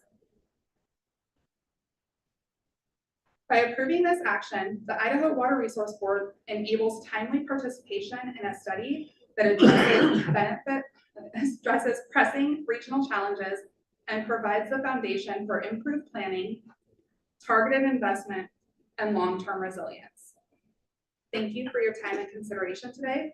My hope is that I've shared enough information that gives the board the confidence to say yes to the letter of interest on behalf of all Upper Snake Basin stakeholders. Okay, thank you, Shauna. Any questions for Shauna? I do have an updated copy of all of the letters of support that we have gotten. Maybe give those to Jennifer. Yeah. Okay, all right. Where we at now? Do we have a resolution considered? You do not have a resolution. Should be a motion. Yeah, there's not a letter drafted yet. Okay. If you choose to move forward, my suggestion is that the motion be that you give the chairman the authority to draft and submit a letter on behalf of the board to this effect. Mr. Chairman, I move that we authorize the chairman to draft and submit a letter in support of participation in the basin study. Second. Okay, any discussion on the motion? All in favor, say aye. Aye. Aye. Any opposed? Motion carries. Okay, next up, Marsh Center Irrigating Company loan request. Yes, this was a loan request that was discussed in pretty good detail at the Finance Committee meeting earlier this week. And you have a resolution in your workbook if you choose to move forward. It is a 2-year bridge loan as they are working through or waiting for their NRCS funding on this project. Okay, we have a resolution before us. I think the Finance Committee looked at this the other day. Yes, recommended. And recommended it to us for approval. Mr. Chairman, I so move to approve this resolution. Okay, is there a second? Second. It's been moved and seconded. Any discussion or comment? There being none, we'll proceed to vote. Jennifer, please. Mr. Barker? Aye. Ms. Cole-Hansen? Aye. Mr. Gibbs? Aye. Mr. McMahon? Aye. Mr. Olmstead? Aye. Mr. Stevenson? Aye. Mr. Van Stone? Aye. And Chairman Raybould. Aye. Motion carries.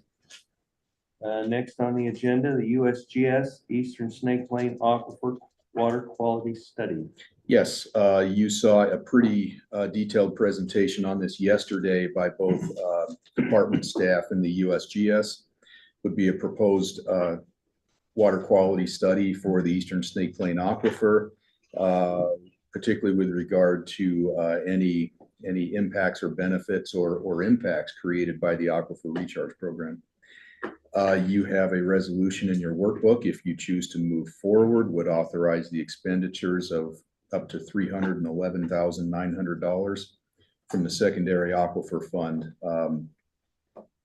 to contract with the USGS for this effort. Chairman Brian, is that spent over what period of time? 2 years? 3 years, I believe. Chairman, I move to approve the resolution for funding the ground or water quality study for groundwater in the SPA. Is there a second? Second.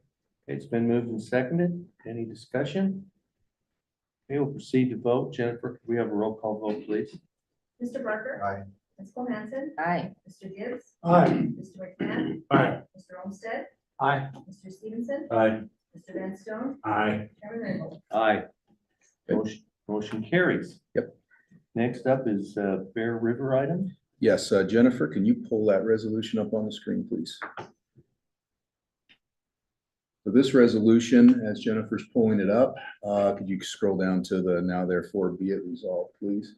This would authorize funding for the Water Resource Board to partner with the state of Utah in conducting certain studies on the Bear River and Bear River facilities. The state of Utah will be the lead in contracting with consultants, and the Idaho Water Resource Board would enter into agreement with the state of Utah. We may need to modify that $850,000 number, and based on the latest information from the state of Utah and their proposal, may need to modify that up to 1.1 million, Mr. Chairman. Mr. Chairman, I Yes. move to approve this resolution and modify the resolution to $1.1 million. Okay, I have a motion. Is there a second? Second. And that's up to 1.1 million. Yeah, two, yeah. Okay, any discussion? Any other questions on the resolution or the change to the resolution? Okay, we can proceed to vote. Can we have one more roll call vote, Jim? Mr. Parker? Aye. Ms. Cole-Hansen? Aye. Mr. Gibbs? Aye. Mr. McMahon? Aye. Mr. Olmstead? Aye. Mr. Stevenson? Aye. Mr. Grantstone? Aye. And Chairman Raybould. Aye. Motion carries. All right. Okay, we are ready to hear from our director.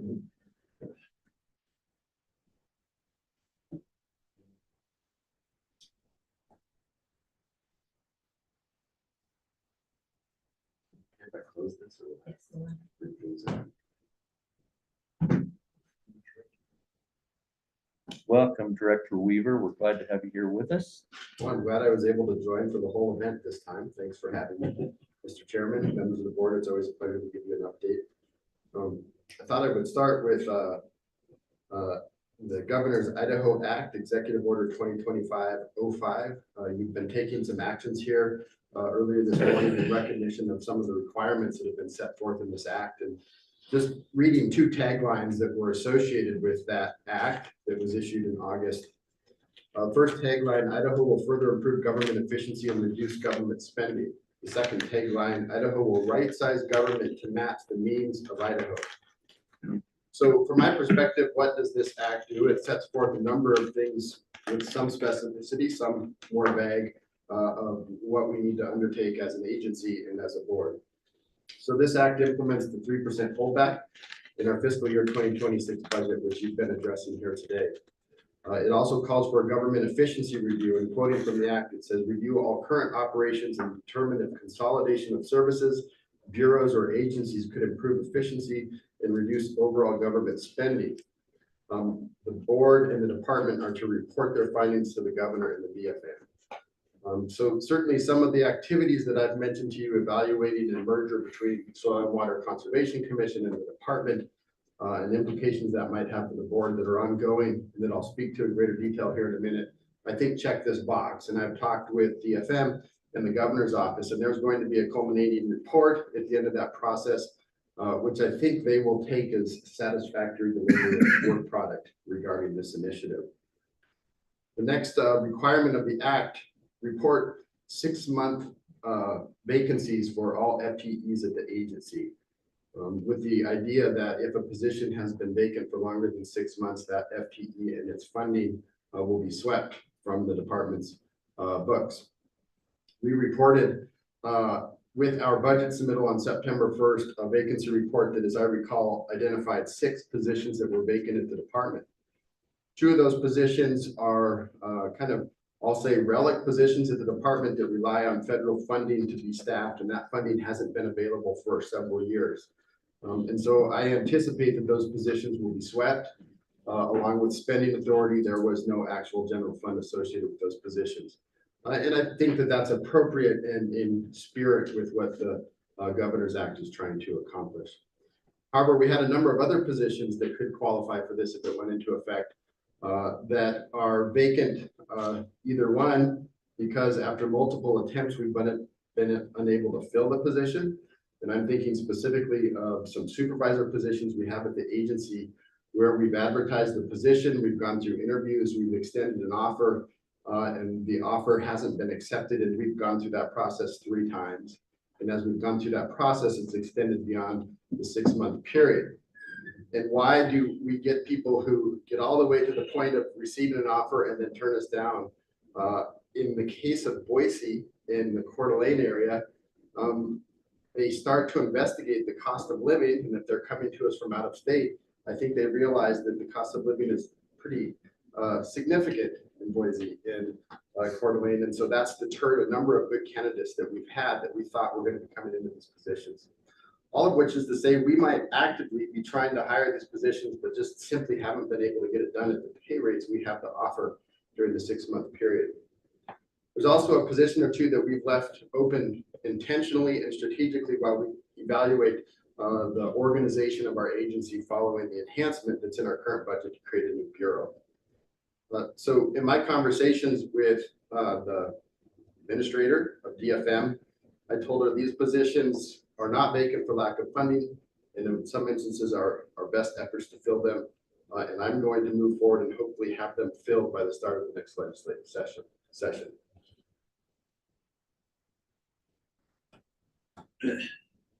Next one is contract review. So it calls for a review and inventory of all current contracts to identify where contract costs exceed inflation. And then we are to report that to DFM and then work with DFM to, I guess, modify or rein in those contracts where that occurs. I believe this report is going to be going into DFM next Monday. And I haven't seen the final report on this, but Sasha's been working on it, I think, with affected staff members. The next one is review of commission and boards. So again, quoting from the act, review all boards and commissions, whether governing or advisory, to identify 1, the number of members serving on each board and commission, 2, the number of meetings convened per year by each board and commission, and 3, agency costs associated with supporting each board and commission. The submittal of our report again will be made next Monday. Sasha, our fiscal officer, has been working on this. Interestingly, we're just to report on these activities. There's no recommendations or evaluations, I guess, included as part of this. So as I said, I think we've done that evaluation. The report will be going in next week. Travel reporting. So again, quoting from the act, report all employee travel expenditures in fiscal year 2025. We submitted a report of our travel expenditures with our budget submittal on September 1st. And then the last requirement of agencies is to do a cash balance review all unobligated dedicated fund cash balances that are not critical to operations in fiscal year 2026 and fiscal year 2027, and report that to DFM. So we're also working on that. I guess my initial take would be that we don't have any cash balances that aren't critical to operations of the department and the board, but we'll wait for the final report on that. As you might imagine, the act requires a lot of the agency, and it can be a little bit unsettling to staff and folks that work in state government as we go through and respond to this and implement this and wonder what's to come in the next legislative session. But I think we are acting in good faith to respond on behalf of the department and board and meet all of the expectations set forward in the act. So this is a good segue just into a quick fiscal update. I'm operating here at a very high elevation. But as part of our fiscal year 2026, we have implemented that 3% holdback. We reported recently to the Division of Financial Management of how we will be doing that. This holdback applies to all ongoing general fund appropriations across the entire department, and that equals about $1.5 million across board and department general fund appropriations. We have been directed to reduce each fiscal category proportionally by 3%. So that's personnel, operations, capital, and TMD funds. Regarding personnel reduction in costs, this is a question that I've gotten from a lot of folks. To meet the 3% holdback, we do not have to implement any furloughs with staff, nor are we going to pause on any hiring of positions. We're going to be able to make this up through salary savings associated with vacant positions throughout the fiscal year. However, in consideration, I guess, of this 3% holdback, and and the recognition that certainly the future is uncertain and that revenue forecasts continue to not, or I should say revenue continues to not meet forecast, I do think it's prudent for us to be a little bit conservative in our spending in anticipation that the 3% holdback could be something other than that before the end of the fiscal year. So we are trying to reduce expenditures where we can. That means that we will be reducing the travel and opportunities for professional development and just making hard choices on where we're going to spend money, things like office furniture or refurbishment of office spaces. We're going to put a hold on most of that work this year in anticipation of changes that might come further down the road. One exception to that is we have a new employee training scheduled for October, and that will be a pretty significant travel expenditure as we bring folks from across the state to the state office for a 2.5-day new employee training in recognition that we have over 60 of our 170 FTE positions with folks that have been in the job for less than 5 years. And we've had a historical practice of doing new employee training every 5 years. We have a pretty big block of candidates that meet that criteria, and moving forward, we're going to try and do these new employee trainings more frequently. So we are going to go ahead with that, and I do think that that will be, I hope, a good opportunity for people from across the agency to come together and meet and get more efficient and productive in the work. So on September 1st, we submitted our budget. It included that FTE vacancy report that I mentioned, and just a couple of high points on the budget that we submitted. That proposed budget started from last year's budget and allowed for an increase of 4% to account for inflation and other considerations in certain budget categories. It had a prohibition on all budget enhancements, so there has been no new enhancements associated with that budget. And then it did, of note, have a 1% employee CEC increase placeholder, which has been consistent with the last 5 years, I would say. And often we see that that placeholder is modified by DHR and the governor, and what actually gets recommended to the legislature at the start of the session is much greater than that 1% placeholder. So I guess I was heartened to see that they still have that placeholder in the budget. I think that speaks to the fact that hopefully they're going to consider another round of CEC. So seeing no questions, I'll move on to the next topic, Mr. Chairman, and just a quick update on that strategic evaluation that I am undertaking right now, evaluating the merger of Soil and Water Conservation Commission and the Department of Water Resources. We're now a third of the way into a 4-month strategic planning effort with Langdon Group to evaluate that merger. As a reminder, this process includes preparing a situational assessment, conducting stakeholder interviews, of which I believe at least 2 of you have participated in that. My thanks to you for that board perspective. Preparing a situational assessment report, and then moving into the survey phase where we will send out surveys to, I guess maybe hundreds of potential stakeholders where they can provide input into this potential merger. And then on October 28th, we're looking to hold a 1-day workshop to evaluate, again, recommendations that might be made in the final report. And I might ask for, one of the 2 candidates who participated in the interviews if they might be willing to participate in that workshop. All of which is in anticipation of preparing and presenting a final report in mid-November, and I would expect that we would want to present that report to the board, at the appropriate time. It will also be presented to the Idaho Association of Soil Conservation Districts and the Soil Water Conservation Commission, obviously. And then submitted to the governor, again, I think in fulfillment, hopefully, of some of the expectations set forth on the Idaho Act, but also certainly in fulfillment of the task that I was given to evaluate these 2 agencies and consider a merger if that might result in an improvement in government efficiency. If I continue, I guess if the report suggests that there's opportunity here and we move forward, and I continue to be the person tasked with moving that forward, I would anticipate working through the executive legislative process in calendar year 26 and the budget fiscal year 2028 budget process also in calendar year 26 to implement those changes. But of course, I realize that this process could get co-opted by other interested parties at any point along the line. But at least my message to folks has been, As long as I'm the person responsible for moving this forward, we won't see legislation that would modify or implement this, or any changes in budget that would implement this until calendar year 2026 and legislative session 27. Update on the Surface Water Coalition delivery call proceedings. We had curtailment orders on May 16th, July 25th, and then the third order was issued yesterday. In July, the volume of injury was determined to be 75,000 acre feet, and that meant that all groundwater rights junior to October 11th, 1900 were subject to curtailment.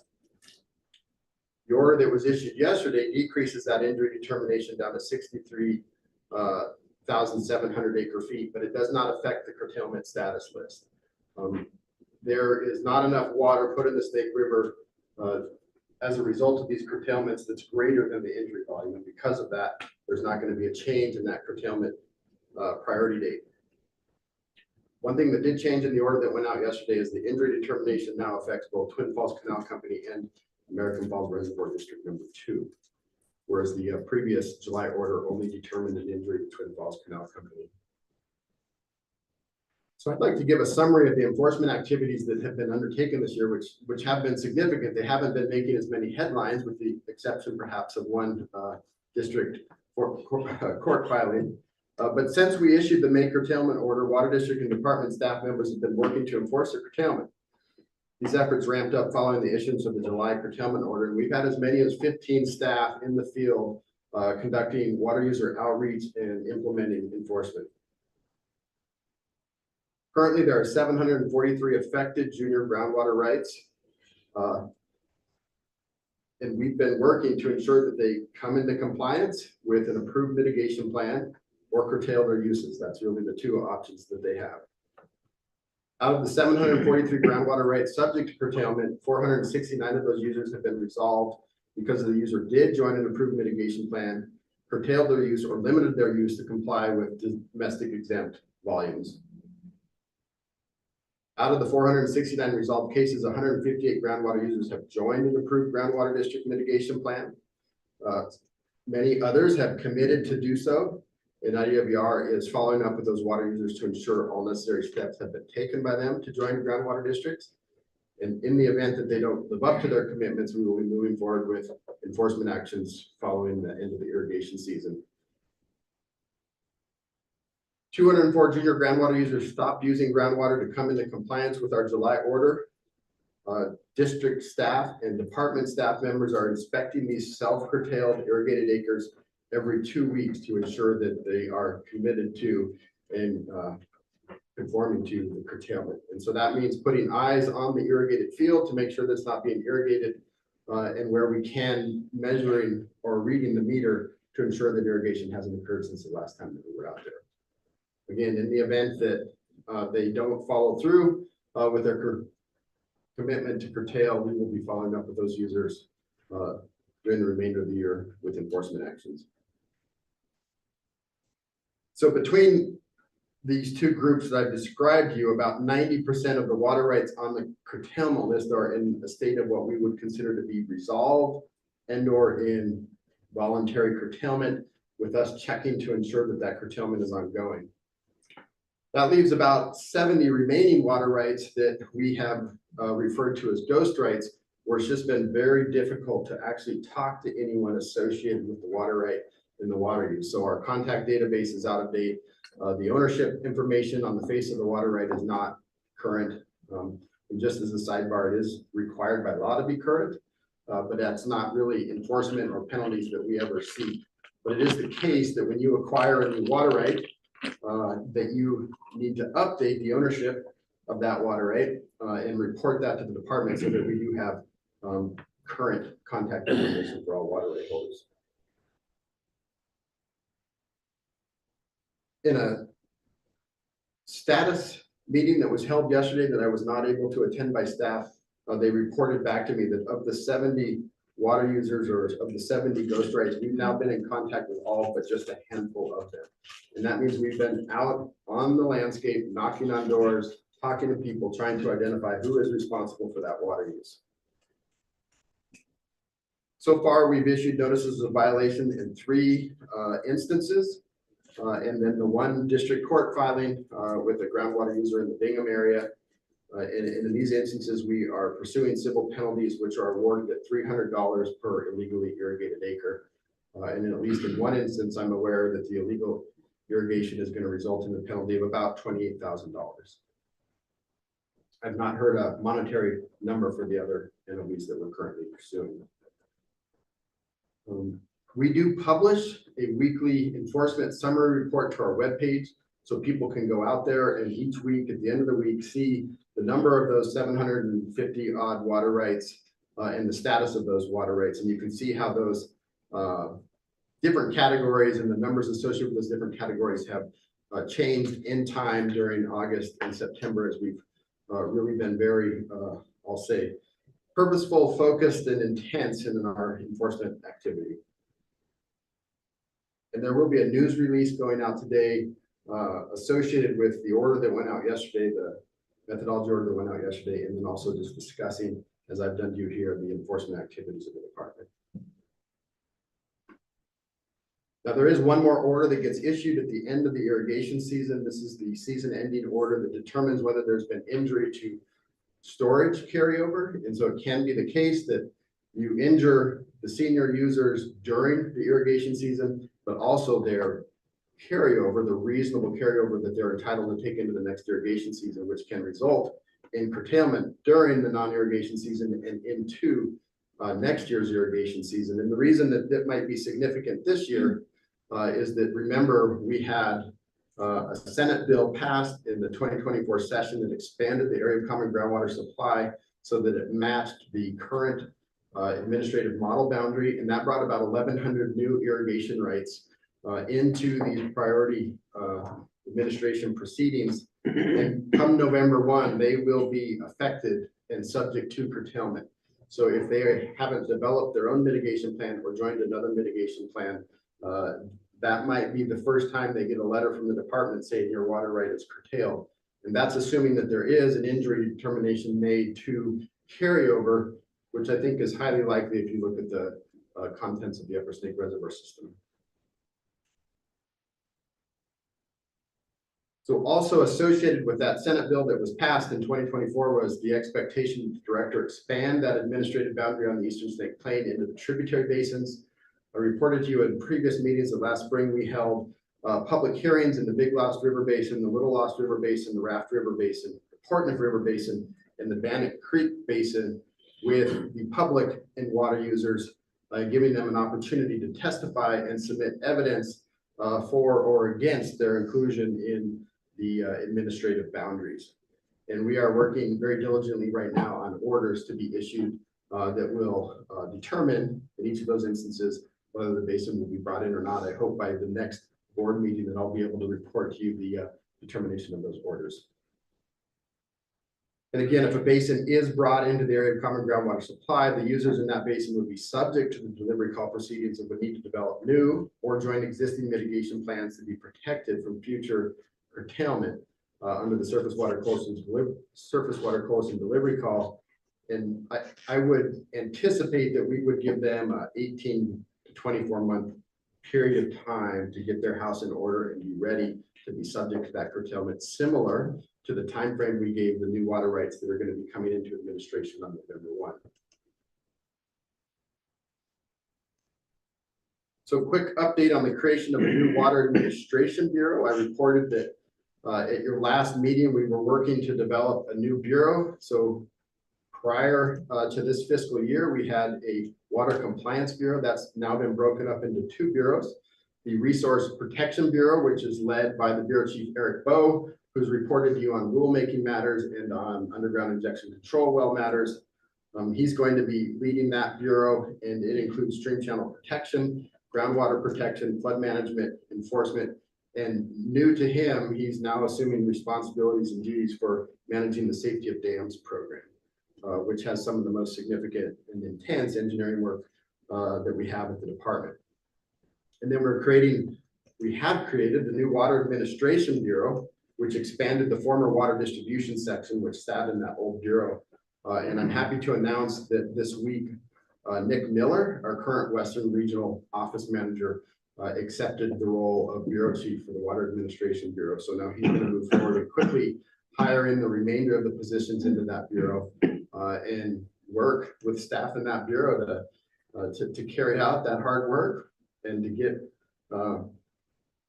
to the point where the department is meeting, I think, all of the expectations that have been placed on us by certain legislators in the past couple of years to expand administration into tributary basins on the Eastern Snake Plain. Mr. Chairman, Matt. Yeah. What's your plan for Western Region Manager? It's a good question. So although I'm happy with this hiring decision, it does leave a hole for us. Our regional managers are classified as engineer manager twos, and that does require a professional engineering licensure. So we quickly sent out an inquiry department-wide to see if anyone is interested in that position. And we'll wait to see if we have any candidates who put their name forward for consideration in that. And if we don't, then we will be announcing that position outside, inside and outside the agency and go through a formal hiring process. And hopefully between those two actions, we'll end up with a good candidate.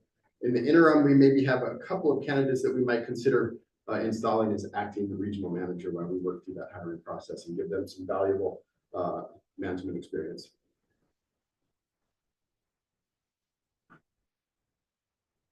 So yesterday, Corey Skinner, regional manager here in the Southern region, gave you a great presentation. One thing that he noted was the decrease in FTEs or people stationed here in Southern region. And as he, I think, astutely pointed out, that's probably largely a result of decreases in water right workload that's occurring in the area. Certainly when the Snake River Basin adjudication wrapped up, there was a decrease in need for staff in this area.